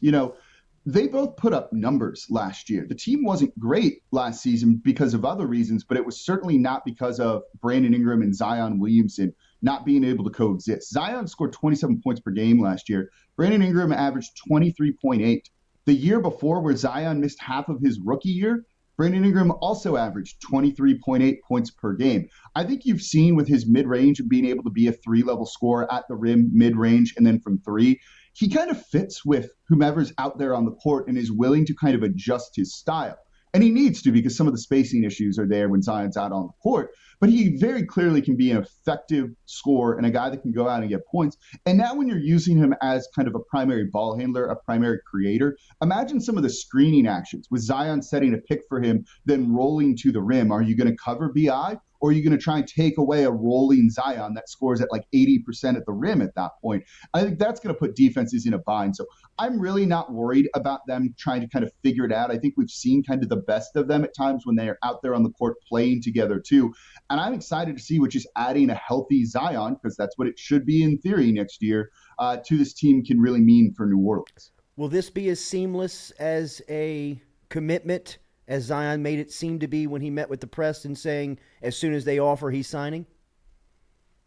It's a good question. One of the things that they really rode down the stretch was their defense, and Zion is not there as a defensive player just yet. Offensively, he's a transcendent talent, but not quite there on the defensive side of the ball. And that's honestly one of those things that just comes with like playing and reps and being out there on the court. And 85 games in 3 years is not really enough to kind of grow as a defensive player. So I think there's going to be some struggles there. Offensively, I think it'll be fine. But if he can get on the court this offseason, as he'd said in his end of season availability, right? He said he went to Coach Willie Green after and said, I'll organize workouts, whatever it is you need from me with this team next year, I am willing to do it, which is a stark difference because he ghosted on the team this past offseason. He was not there in Nashville. He was in Vegas during Summer League while the team was playing out there, but didn't come by one practice with the team, didn't really talk to anyone, didn't go to Phoenix with Brandon Ingram from some of that. So if we're seeing kind of that him growing up and maturing just a little bit to be that kind of consummate professional he needs to be, yeah, I don't think this will be too bad. You'll see some growing pains early on in the season, but if he's spending the summer working with these guys and them all trying to kind of get in a defensive groove and gel and build some chemistry on that side of the ball, I think they're going to end up being fine right out of the gate next season and not off to the slowest of starts like they had, say, this year. And is that what you expect from Zion? Do you expect him to be all the way bought in and be able to not really go? I guess he kind of was freelancing around the country, going off to Portland, going to different places. Is he bought in this offseason? Do you think he'll stay with the team and practice with the team he's on? This is the $181 million question, right? The contract extension that he's eligible to sign. And Jordy, look, you can do this. You've had great guests on here, including Lee Anderson, his stepfather, with all of this. He needs to be. And I think that's kind of the big thing, because there's going to definitely be concern if he is not all the way bought in.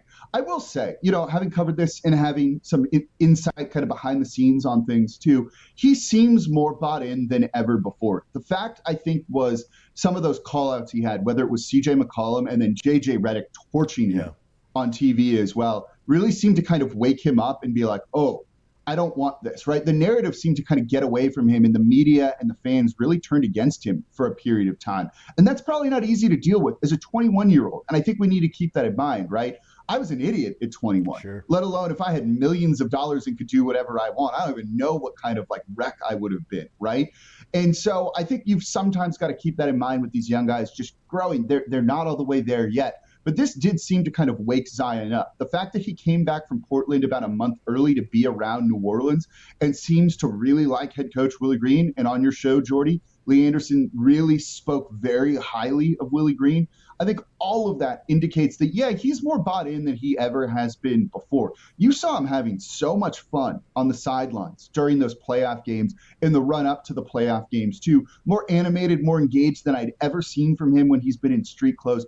I think that does say, yeah, he's starting to buy in and starting to realize how he needs to act. And, you know, in a sense, JJ Redick's like a hero for New Orleans, despite some of the shots that he's taken at the team at times after that fact. Because if that's the case, you know, when he's with Zion being eligible for a massive extension this offseason, you want him to be bought in if you're committing that kind of money, let alone with some of the injury risk and all of that entails with it. So if he is bought in, that's the biggest game changer from New Orleans. And from what I'm seeing, yeah, things look different than they have been in the past. Jake Madison, host of Locked On Pels podcast, one of the fastest growing podcast in the country right now, and as far as the Locked On series, it is the hottest. Make sure and go follow Locked On Pels and give them a follow on their YouTube channel as well, where you can keep up with a lot of information. Hughes Bowden, who is a listener, asks about a piece that we haven't seen in a while and asks how he fits in Kyra Lewis. What do you expect from him from Lewis on when he comes back? You know, I'm not as enamored with him as some other people were before that injury happened. He had shown a flash here and there, but still hadn't really been able to put it all together. And look, young player, right? He was one of the youngest guys coming into that draft class, so that's not necessarily a knock on him as a second-year player. You know, his rehab seems to be going well. He was around the team at the end of the season, so clearly he'd been making some progress with that. You know, depending on what they do with that 8th overall pick, he could be included in a trade. You know, they're going to need to include some salary with that. He kind of fits into that as the former 10th overall pick.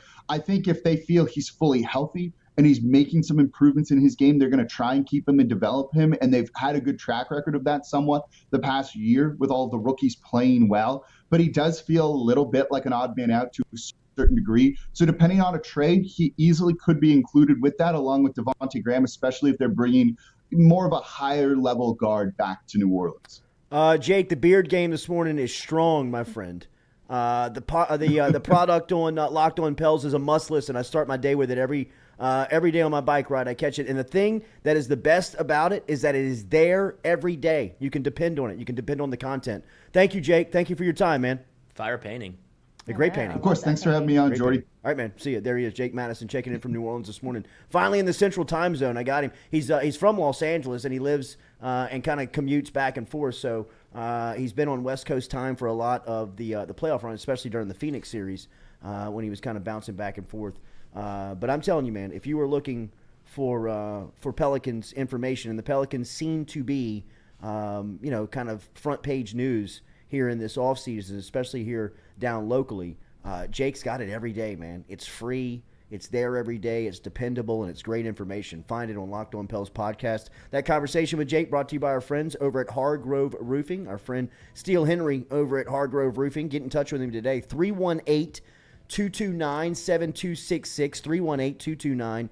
318-229-7266 is the number. Flat roofs, metal roofs, roofing repairs, terracotta roofs, slate roof, shingle roofs. They can help you out with all of it. Find out if you need a new roof today. They work with Steel can work with all of the insurance companies, and he'll tell you if you need a new roof just by hopping up there for free today if you need a roof inspection. Hargrove Roofing, know who's on your roof. Call Steele Henry today, 318-229-7266, 318-229-7266. Mailbag questions. We do it every Wednesday here on the Jordy Culotta Show. Get your mailbag questions in. We will have them asked and answered when we come back here, driven by Go Chevrolet.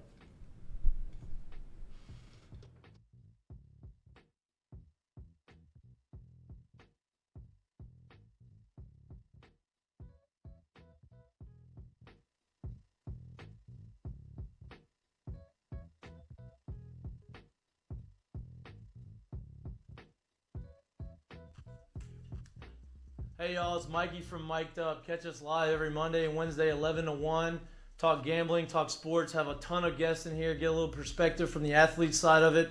We got Lloyd in the house, Jay Mitch is in here a lot of the time. It's a fun show, great show. Please like, subscribe, share with your friends. If you don't like it, it's fine. Make fun of us, it's okay. Just get us out there, share us out there. We having fun, we want to share our fun with you. Like I said, Mic'd Up, brought to you by Sterling Automotive. Every Monday through Wednesday, 11 to 1. Catch us live on YouTube, baby. See y'all. Southern Eye Centers, located at 6859 Jefferson Highway right here in Baton Rouge, has been serving your eyes for over 40 years in the Capital Region. They offer friendly service in a helpful environment with the highest level of personal care to manage your eye health and vision needs. If you want more information, log online to southernyecenters.com. That is southernyecenters.com. Stop in and check out their beautiful office located on Jefferson Highway right here in the capital city. And remember, each time you walk in there and you mention the Jordy Culotta Show, Dr. Ann Shaw and Southern Eye Centers will take 25% off of their fantastic selection of sunglasses. All you got to do is mention the Jordy Culotta Show. Check them out. southernyecenters.com and located at 6859 Jefferson Highway. Shout out to Tom Granning from everybody over here at FM Digital Media, as he is our fuel sponsor. Whether it's fuel cards or snacks, he's keeping us going every day at FM Digital Media. If you're out on Highway 61, make sure and stop in and see him over at Go Mart. That is located in Natchez, Mississippi. It is our favorite convenience store, and it's for our guy Tom Granning, who supports us every day over here at FM Digital Media. Jesus Christ. That right there is the mail. Now let's talk about the mail. Can we talk about the mail, please, Mac? I'm dying to talk about the mail with you all day, okay? I gotta go up to his office. I gotta put his mail in the guy's goddamn hands. But they've been asking for their mail on a daily basis. It's all they're talking about up there. Because the mail never stops. It just keeps coming and coming and coming. There's never a let-up. It's relentless. Every day it piles up more and more and more, and you gotta get it out. And the more you get out, the more it keeps coming in. And then the barcode reader breaks, and it's Publishers Clearinghouse. All right. I can't believe I'm gonna be a mailman.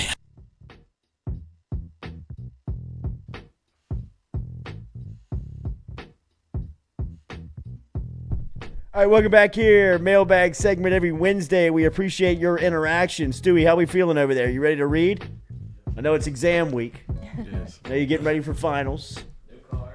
No car. Stewie was in the hospital last week, obviously. He was very sick.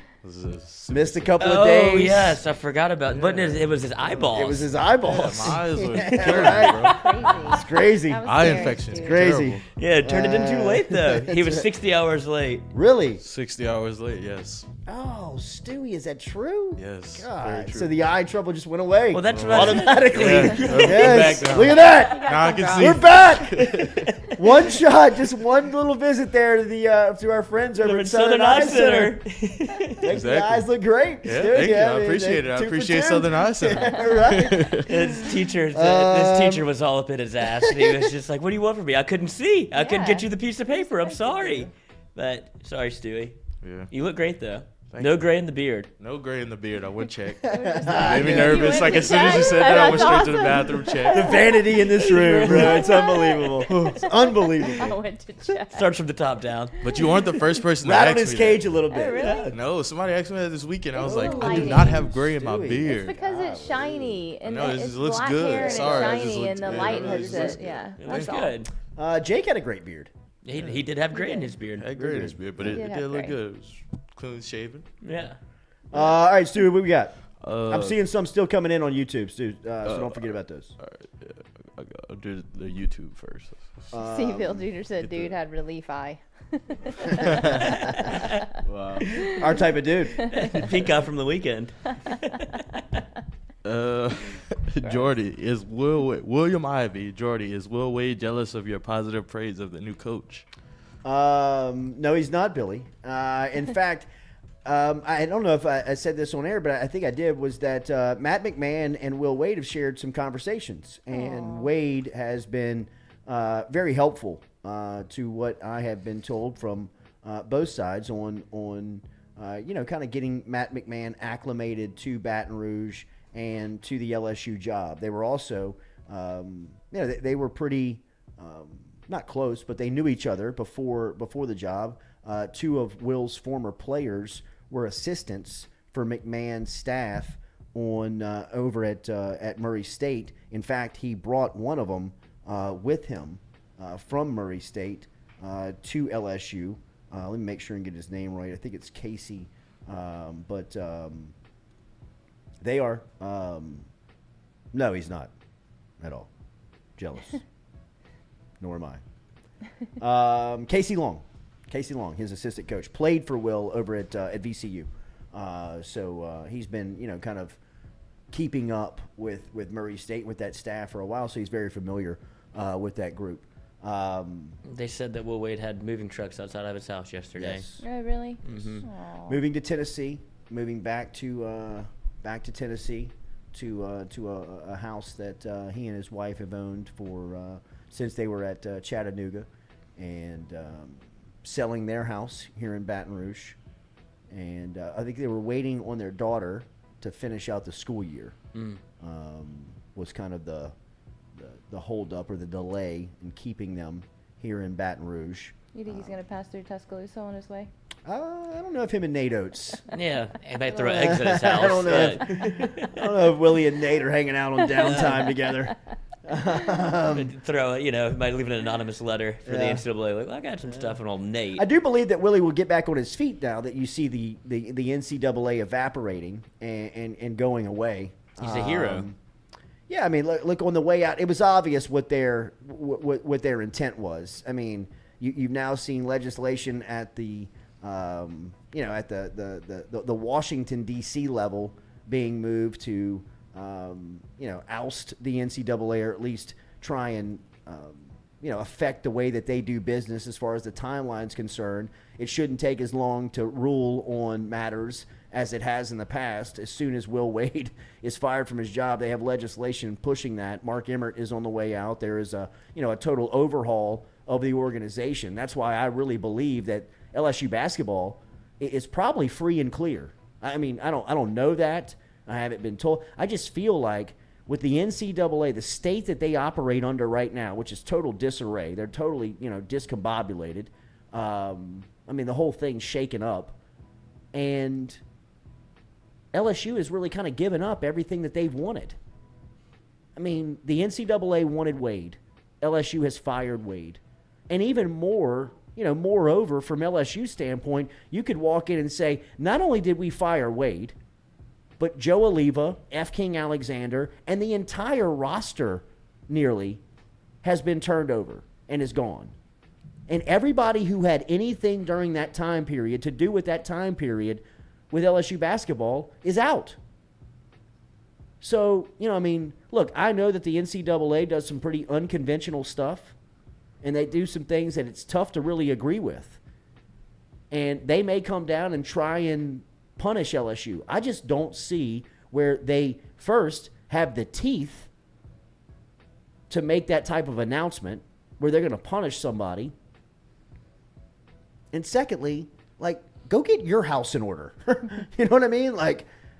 Go get yourself straight before you start telling people how to run their operation. LSU's given up everything that you wanted. You wanted Wade. Wade embarrassed you on the phone taps and on the phone calls and all that stuff, and now he's out. But I do believe that Wade can get back onto his feet. And, I think that he'll be back coaching basketball within the next 3 to 4 years. We got Stewie.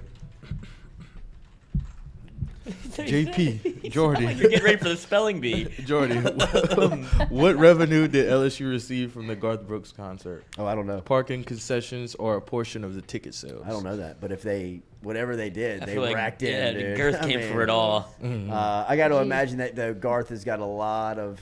I think he keeps a good bit of that. A lot of qualifiers in the contracts.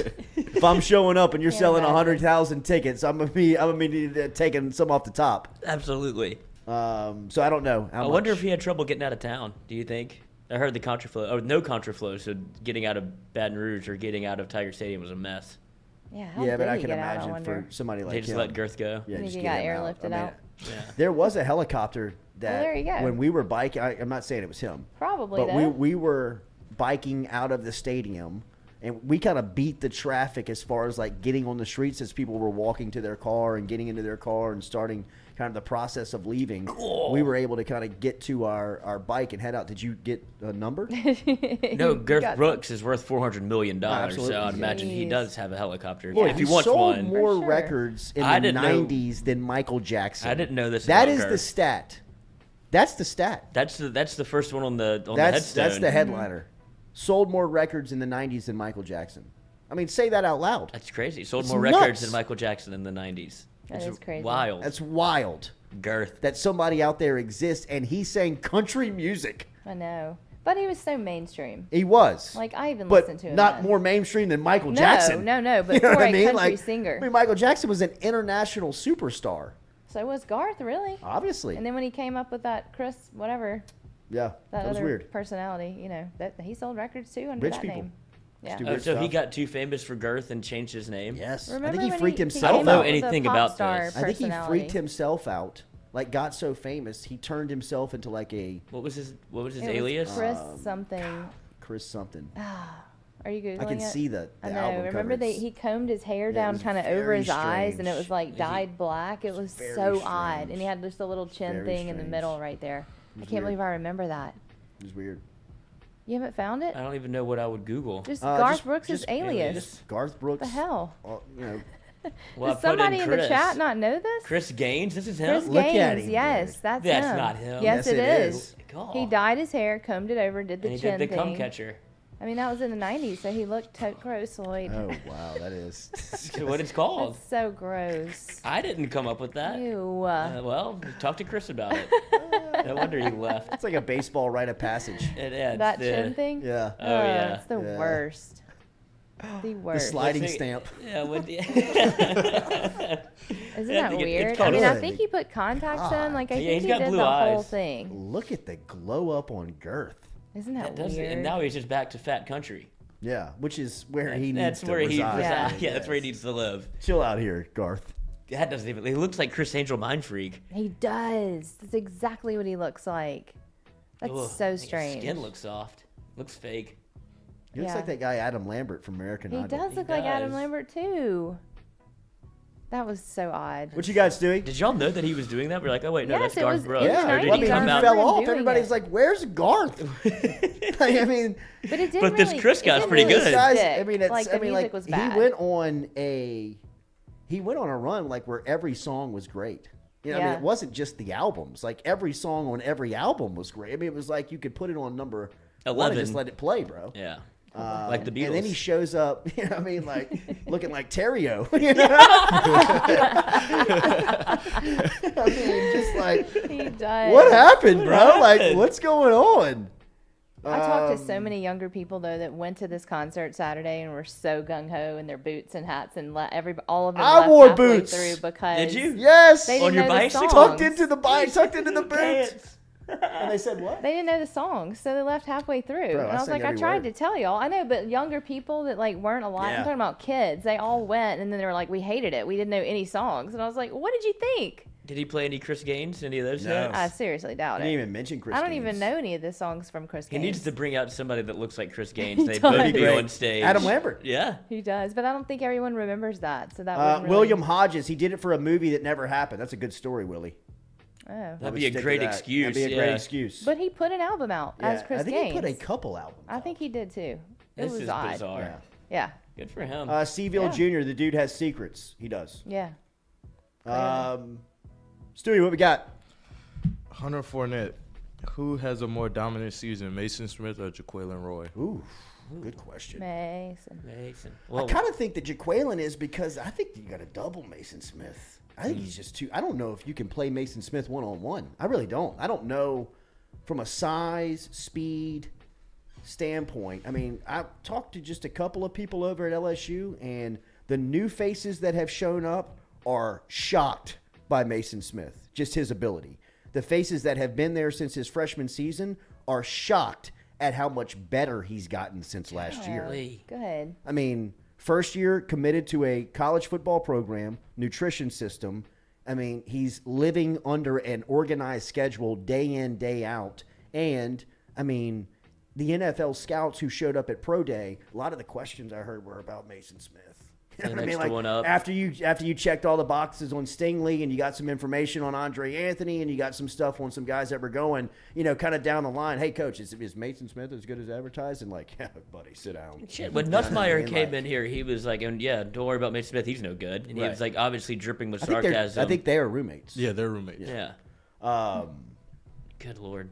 Yes. So Mason I think, Smith. Well, I think I don't. From a production standpoint, Jaquelin might have a better year because Jaquelin's going to be playing 1-on-1. Which look, he's another one that's made an enormous. He sees those mocks. Yeah. He knows what the discussion is I was about surprised him. to not see BJ in those mocks. Well, he made the other one. There's two that came out, and BJ made the other. BJ is going to be a top 10 pick. Jaquelin Roy was surprising for me to see there at this point in the process. I think he could play himself into it. But if there's that type of respect around Jaquelin's game, hell, man, he's set to have a great season. Like, I mean, he's set to have a bust-out type year because I think there's going to be a ton of attention shown to Mason Smith, which is proven value in itself. I don't know if he'll have the numbers that Jaquelin Roy has. But that defensive line, make no mistake about it, they finna eat. You know what I mean? Like, all of them. They are about to – I mean – Everybody came back. The Mekhi Wingo stuff is real. Yeah. Like, I don't know Will Donald. how you keep him off the field. I mean, I've heard like Elvis Dumerville stuff on Mekhi Wingo. Just short, center of gravity, low to the ground, but Effort. an absolute wrecking ball. Who's Elvis Dumerville? He was an all-pro defensive end in the league. Played for a long time. From? He is from South Carolina. Louisville. Louisville. Same colors.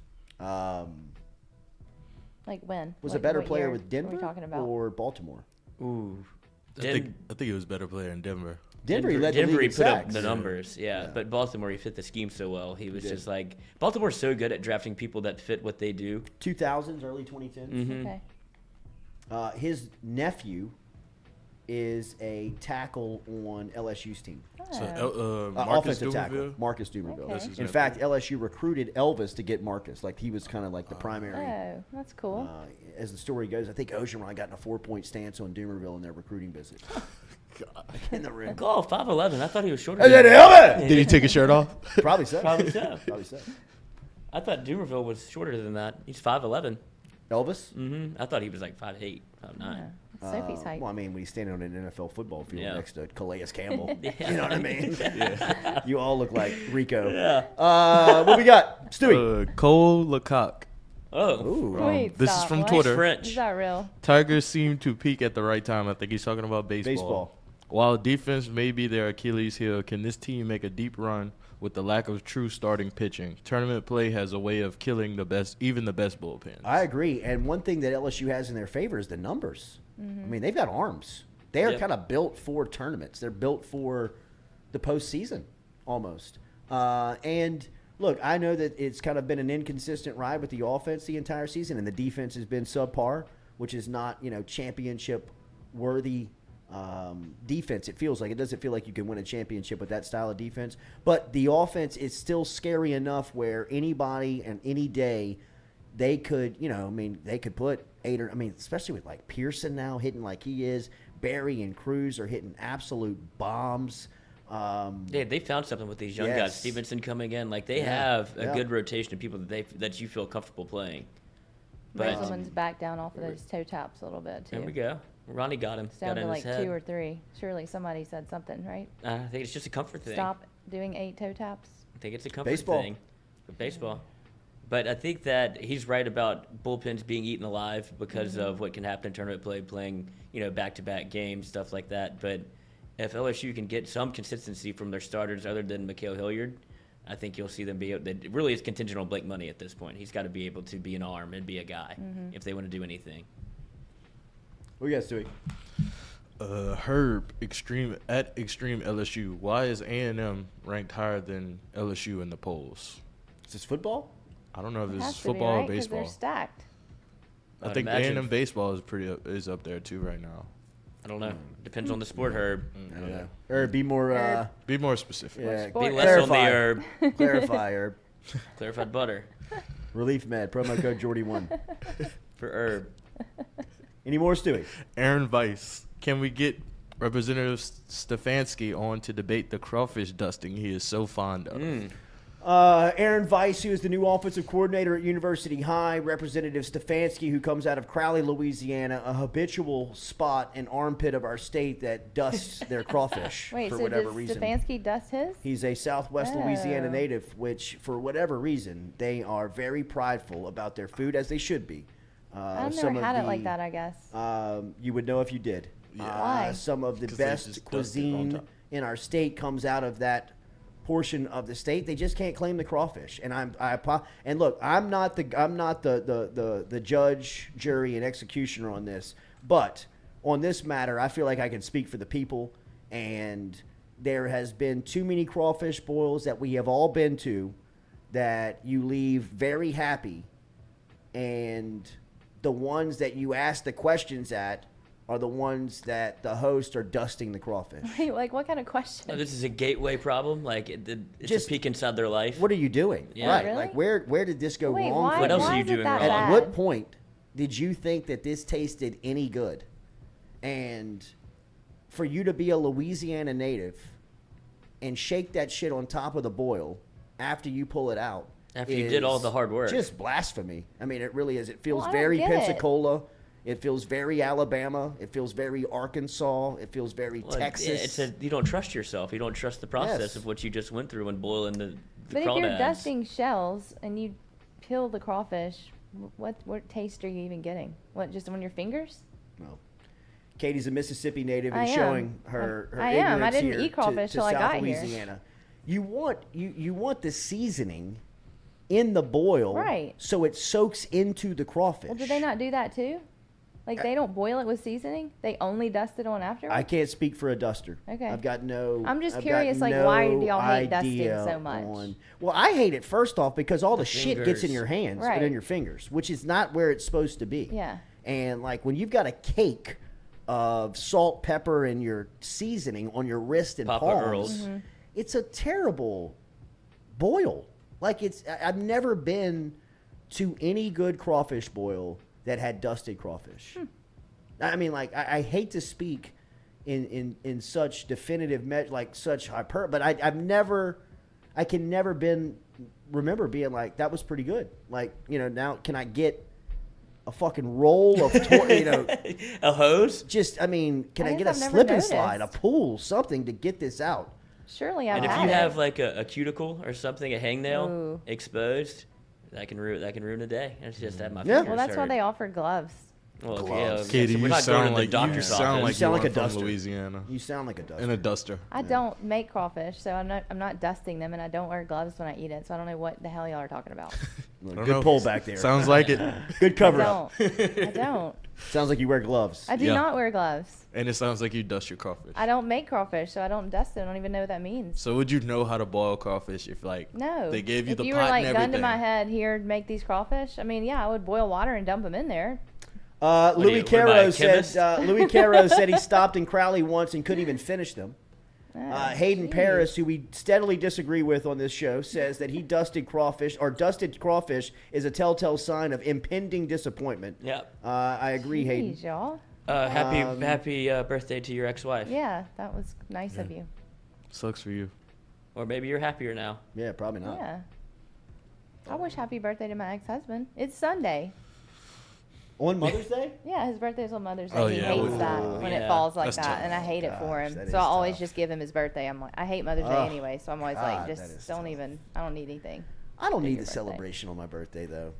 I'm not the entitled birthday guy. No, you don't Not want at to be, all. but you don't want to be the guy that's like, 'Cause oh, I can't don't even stand know it's my that guy. birthday. I Yeah. can't Right. stand that person. You do want to be recognized and get like Yeah. I Do want you? like 2 texts that just be like, hey, happy birthday. Okay, cool. Okay, a text will do. Yeah, Yeah. but I'm not Text will do. like, you know what today is. Like, on Right. Friday, it's Absolutely. your boy's No, day. but I just like Birthday to celebrate week. things. Yeah. So I'm always going to. I like to celebrate everybody though. Because if you do go through a birthday with like no text messages or anything, you're like, damn. Yeah, that would I be guess sad. because I don't tell anybody it's my birthday. but don't either. Yeah, Facebook is what ruined it. Yeah. Because it would tell everybody Oh. when your birthday was, and once you got off That's dumb. Facebook, you see who the real ones are, who remembers. Who remembered to Yeah. put in their calendar. Brandon Hollingsworth has a take that I agree with, and it may not be a hot one, but I think that this is a good one. You shouldn't also dip your crawfish in sauce. I'm not a big sauce The guy flavor either. is in the crawfish. If you need Hey, I anything love else, you dipping didn't do it right. What? I love dipping it in I think sauce. the only sauce that you need is for like the potatoes. I dip my potatoes in the sauce. In the sauce, I but dip it all in everything sauce. else, I agree with Brandon. If you are dipping your crawfish in, if you need any type of add-on to your crawfish, like something steak. screwed up. Just like I Can't would, this just be our own I opinion? would consider dusting an addition. Like It's a savor. It's almost like it's almost like the cherry on top, right? It's almost like you're trying to accentuate or like put like a little accent on your boil, like like let me spread the a little Salt Bay. Yeah, absolutely. Yeah. Right. I don't know why we have to be one way or another. It's just the way this country is, Katie. Hey, look, I'm not debating every recipe that you cook. And I'm not saying that your style is better or worse than anybody's. I'm just saying when it comes to crawfish, the majority has spoken. It really has. And this debate to me is almost comical. And while I respect Representative John Stefanski for a lot of things, his effort, his energy, his political prowess, everything that he does, absolutely. The man's looks, all of it.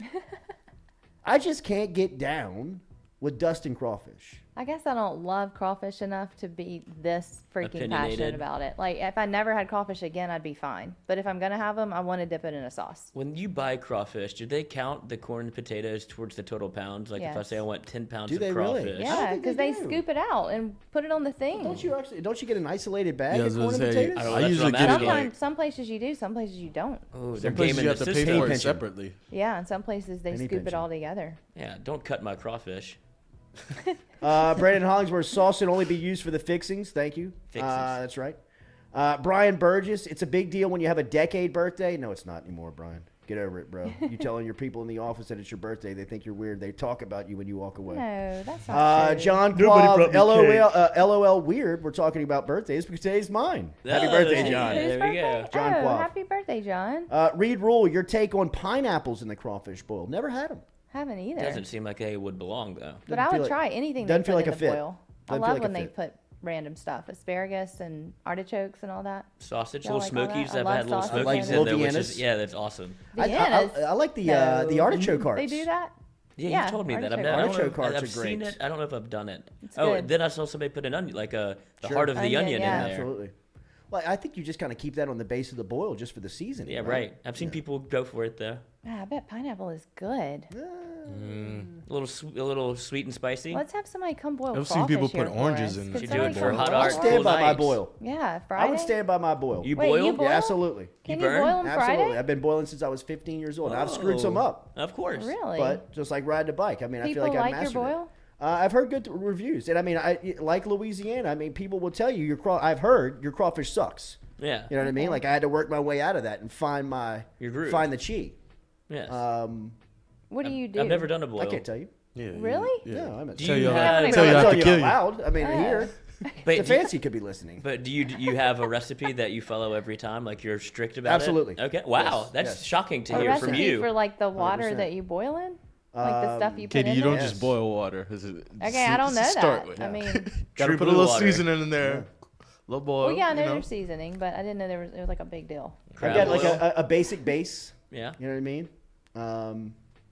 But I mean, it's not top secret news. Yeah, it's not like your recipe is very different than everyone else's. It's just all about, My recipe comes Proponents from the and famous measurements. wooden sign designer Al Lorio. That is his house and shop across the street from Lakeside Daiquiris on Burbank, where if you're passing by, you see that he sells live and boiled crawfish. Oh. And growing up, that was one of my dad's best friends. Like they were always together. It was a group of them, a pack of them, and Al Lorio was in that pack.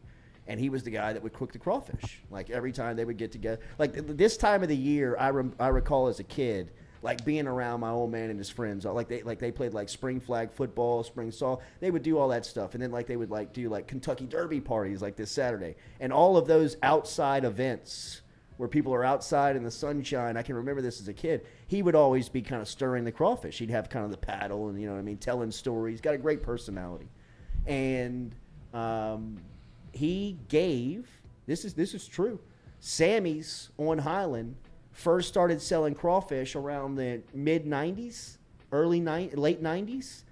That was his recipe that Sammy's was using at the beginning. And if you recall, Sammy's business model totally changed when he started serving crawfish. Yeah. Sammy's on Highland used to be a 3-room shack where they were serving hamburgers and onion rings. French dips. Right, absolutely.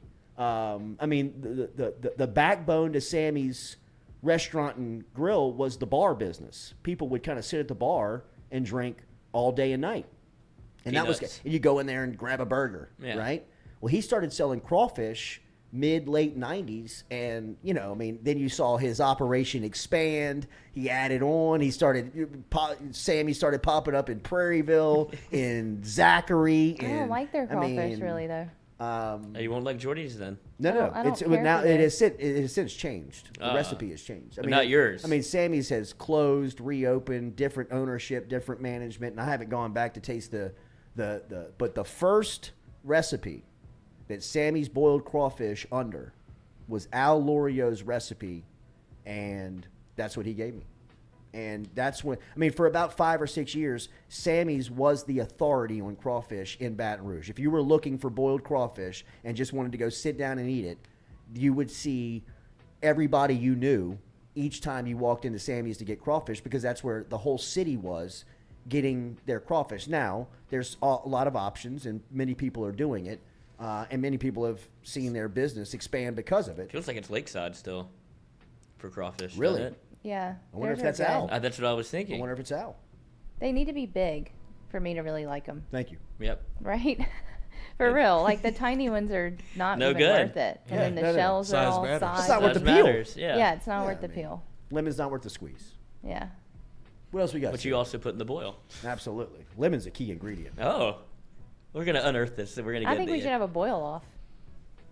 You versus Stefanski. I meant all of us do our own boil. I've never boiled crawfish. I've never either, but I'll certainly try it. Boil, head-to-head versus a duster feels like an Alabama versus an FBS. Yeah, big point spread. You know what I mean? Like, I don't even know if you put a point spread on it. I'd like to try Take it off the board. Like Take it off the board. Crawfish, though. His dusted crawfish. Ugh. I do love a boil, just never boiled. I love to go. Yeah. Say it again? I just love to be at the boil. I don't do anything. I'm not trying to boil for the mass. Yeah. I'm not trying to do it for a big party. What's the number? I'd say probably 8 give to me 10? 3 sacks of crawfish. So what's that, 30 pounds a piece, 90 pounds?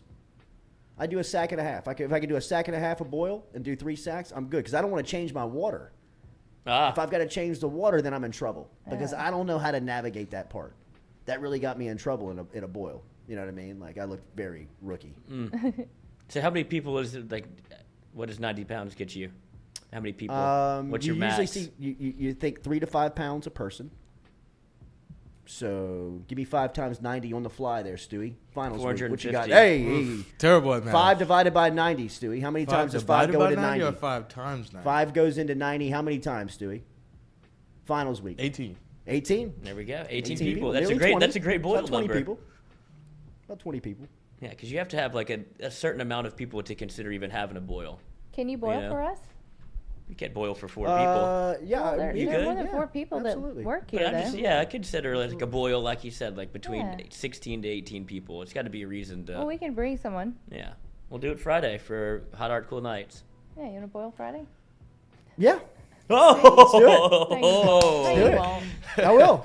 I mean, we got to get the rig. That's shocking commitment. We got to get What's the rig? I mean, like you got to get the propane. Boiler, I have propane. that. You got all that? Yeah. Let's do it. That would be awesome. That's the hardest part. Oh, yeah, I have that. All right. Little jambalaya also to go with it. Maybe. They maybe are making jambalaya. Maybe. Lance and Christy. What else we got, Stewie? Yakadoodle 23. Hell, what a name. Yeah, I know, right? How bad is the tampering with current LSU players? And does LSU have anything to worry about, or are we catching up in NIL? I would say this. Everybody that we've talked to who's come through here over the last month, to me, I've gotten the appearance that this is a very tight team. Mm-hmm. Like, that people are motivated to not only play for themselves, really, but play for the be team. good for LSU this year. SWAT. You know what I mean? Like, it feels like there's a lot of buy-in to LSU. So as far as people getting poached, at this point, I would say no. But look, man, this is an NIL world that we are all kind of trying to understand and get accustomed to. I'm not saying that there's not anybody on LSU's team that's not hearing from other schools, but I get the feeling that LSU is very bought in under Brian Kelly and during this team. And from an NIL standpoint, yeah, I think there is a little bit of catch-up. I think there is, from a collective standpoint, they have it in place. But as far as the management of the collective, I think all of that stuff behind the scenes is being, kind of put together. And, the legislative session is going to determine a lot of how LSU lives in an NIL world. So, I think that they're kind of waiting a couple. Wouldn't of you more just do weeks. the same thing that Alabama did? Yes, where you just don't absolutely. have rules? Yeah, well, Alabama at some point is going to have to write a law, right? Like I think it's coming up here, and the only real competitive advantage right now that you have, even without the law, is that the school can, consult the player. Like you can say, hey, what are you looking for? I need X amount. Well, you know what? Go see my guy. Go see this business over here, and they should take care of you. And somebody can pick up the phone and Saban, Kirby Smart, Billy Napier, and say, hey, look, I got my guy coming to see you right now. He's in need of X. Can we get this done? And who's going to tell Saban, Smart, Napier no? Right? Nobody. And that's the advantage. Brian Kelly can't pick up the phone and say, hey, Gordon, Kayshon's thinking about leaving. Can you put a deal together for him? That's illegal by state law in Louisiana. Dumb. That is being changed during this legislative session. Good. I mean, in a couple of months, that will be able to happen. A couple of weeks, actually. I think session expires on June 1st. What else you got, Stewie? Wait, do y'all say jambalaya or jambalaya? I say jambalaya. I say jambalaya too. Jambalaya. But people are saying jambalaya. we're saying it wrong. Jambalaya. It's spelled I don't know. I always say jambalaya. Jambalaya. Jambalaya. It doesn't matter. Jambalaya. I mean, New Orleans is spelled New Orleans. Yeah. But I Say say it like that, Lafayette and too. you get thrown out of a room. I feel like no one says Lafayette. And I also say emit. I cannot say emit because it's emit in Mississippi. Is The it? county and the street, Ugh. river. Ew. Sounds like Dusty Crawfish. Emit. Emit. Meat sounds weird to me. It is a meat. meat. Well, it is emit also. Yeah. Sounds nasty. Dusted. Hayden JP 47. Biggest regret in life pre 20 years old. Oof. Oh, I don't have any regrets. Pre-20? Yeah, Pre-20? pre 20. No, I do have one. I would have stayed in California and not come back to Mississippi. Yeah. Yeah, that sounds like a big I would one. have That left is- Baton that's it. Rouge for a longer time, like a longer amount. I left for summers in college. I should have probably left and gone to college for a couple of years and tried to figure it out. Just getting away. Yeah. Yeah. You grow up so much leaving home at that age. Oh my God, I was know an what I mean? idiot when I got to California. Oh my God. I looked I remember like I an mailed idiot. a $20 bill into my energy bill in Chicago. No, you didn't. And I got my lights cut off, and I called. I was like, I mailed the money in. And they were like, what do you mean? I was like, I mailed it in last month. I mailed the $20 bill. They were like, yeah, bro, your mail guy took that $20. Welcome to Chicago. Click. We're going to need 100 to get that thing put back That's on. You know, like, amazing. I don't have 100. That's amazing. I mean, I had no idea. You Yeah. know what I mean? Like, I had Very no idea. sheltered. Like, It what you were cost supposed more to to do. get it there Absolutely. than $20 that was in it. I was dude, I was living in a place this size. Yeah. I mean, I was living in a dorm room. You know what I mean? Yeah, every light in the place being on all month was $20. That's what You know I'm saying. I mean? It's good at $20. Yeah, it felt. I think that was the hookup fee too. I think that was like the first month. I mean, I came home and then I click. I'm like, what the? Where are the lights? Yeah, Call the guy, that's a good ready to one. bitch, bro. Yeah. Ready to bitch. I know, I paid my bill. in cash. What do you mean? I mailed cash. They're like, oh, bro, this is Chicago, cuz. Your mail guy got a 20 bag that night. You know what I mean? He held, Like, dude, he yeah, held it up to the light. He's probably like, and, like, yeah, look at this dumbass. Other than that, you shouldn't really have a lot of regrets. Not at It's that, it but makes you who you pre-20, are. shit. Pre-20 You got to is really hard. fuck it Yeah. up. I mean, Yeah. damn, bro. Pre-20. If I'm Yeah. regretting, You only get a couple years before Yeah, you're 20, no right? regrets. Pre-30? No regrets. Yeah, that's a a different different story. conversation. That's a different story. There you go. You know what I mean? Pre-40, Jesus. Pre-40. Yeah. 20 to 25, I do have a Chapter few 4. regrets. But Yeah. Oh, that's you, just- don't call your son a regret. No, why would I be talking about that? No, I'm talking about other things. Anything else, Stewie? Nah. That's Oh, that's getting it my for the day. fake ID taken away. That was always, hard to maneuver. You knew it would happen, but I this never had probably one. too aggressive. Golly. It's your regret? Yeah. I just wanted to keep, it was so What a convenient. sheltered white life you have lived. Yeah. I probably have. Maybe I just make good decisions. Probably not, though. A fake ID back in 2004. It was. It was just so convenient to have. And It when you was. didn't have it, you're like, I got to was. call my brother again. You just become such a bother. When we were in high school, there was a place called Copycats in Houston that a friend of mine. Oh, they were very on the nose with the name. Yeah, Jesus. right. And I'm telling you, you Tried could to go get in there, busted. bro. It was unbelievable. Tell me if anybody knew about this place in Houston. If you're a listener in Houston, it may still exist. Copycats was the name of the place.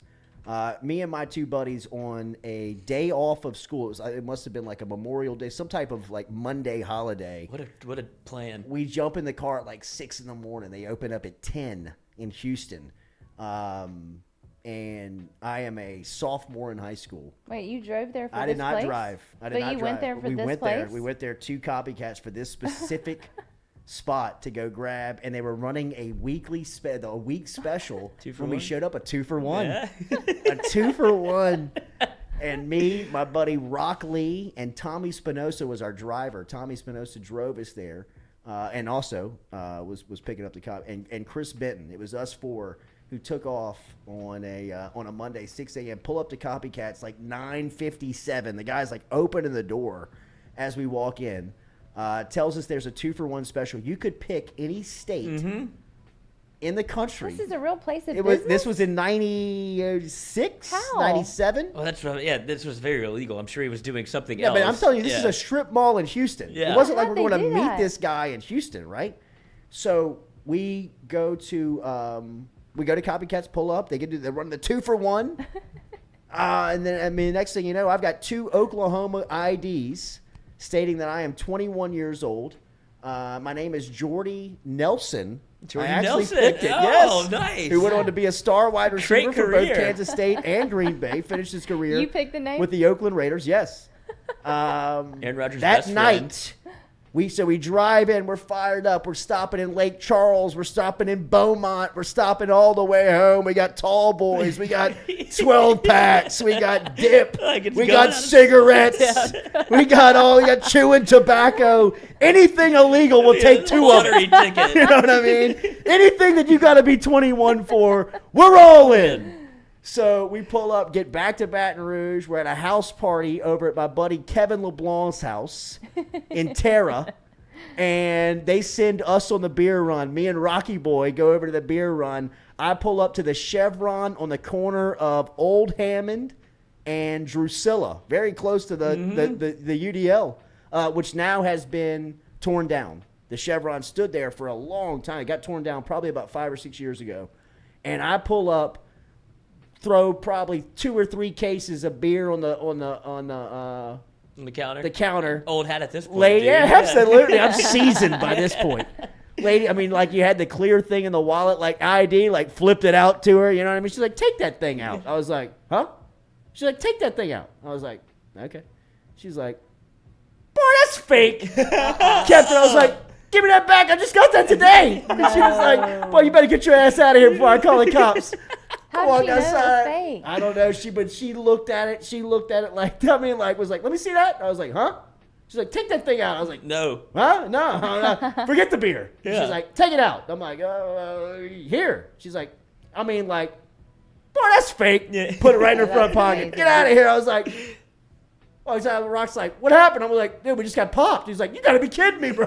Had it less I was than like, well, we 12. still got another one, bro. It's in the Circle K. 2 for 1. That's crazy. It was nuts. Copycats. Copycats is closed. It was spelled copy with I would a imagine K? with a K.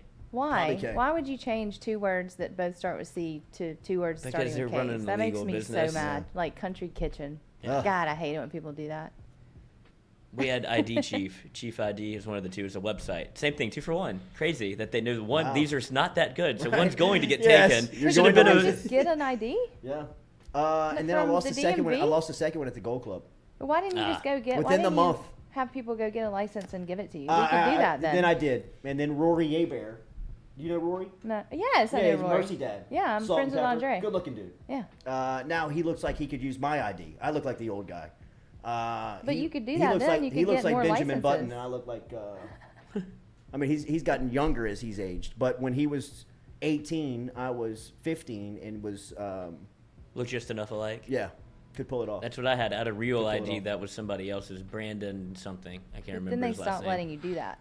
They stopped letting like I could go for pledges and just get another ID. Say I lost my Yeah. license Mm-hmm. and get another ID and give it to a pledge. Yeah, we had an older sister. We had a friend of mine's older sister who we would just we would Yeah, print them like, out. here It was keep easy. 50 extra. Uh-huh. You know what I mean? We need.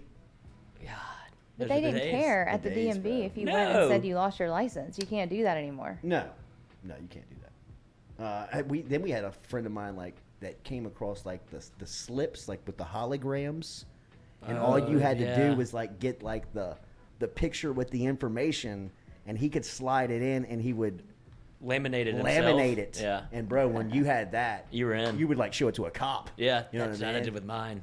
Oof. Ballsy move. Yep. Got to take I mean, I say that out loud right now, but then you get put in the spot. You know what I mean? You're like, I was so confident too. I was like, too fuck scared. it. That's why I never had one. Yeah. I gave them to people, but I never used one. Because people always bought you stuff. I never needed it. Oh, yeah, Katie. As a I'm girl, sure you did get a lot of no, drinks. yeah, right. well, as a Yeah. girl, people buy you stuff, needs so a fake you don't ID. need to use one. a girl needs a fake ID. Yeah. But it's always nice to have. I'm telling you, it's so convenient. It is.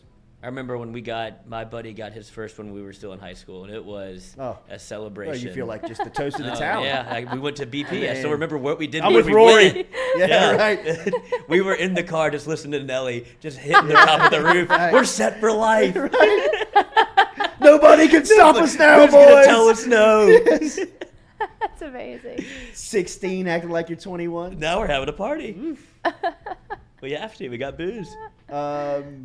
All right, have a good day. Hit that like button, share button, comment button. Mic'd Up coming up at 11 a.m. this morning, 11 to 1 o'clock. Make sure you're following Mic'd Up on YouTube, on social media, all over the place. Have a great Wednesday. We'll be back with you tomorrow morning here on the Jordy Culotta Show, driven and powered by Go Chevrolet. And speaking of booze, Modesto, Cinco de Mayo, Thursday. Email Sean at goeatconcepts.com to sign up for the cornhole tournament. I believe the festivities starts at 3. I have the pamphlet here. You said 3.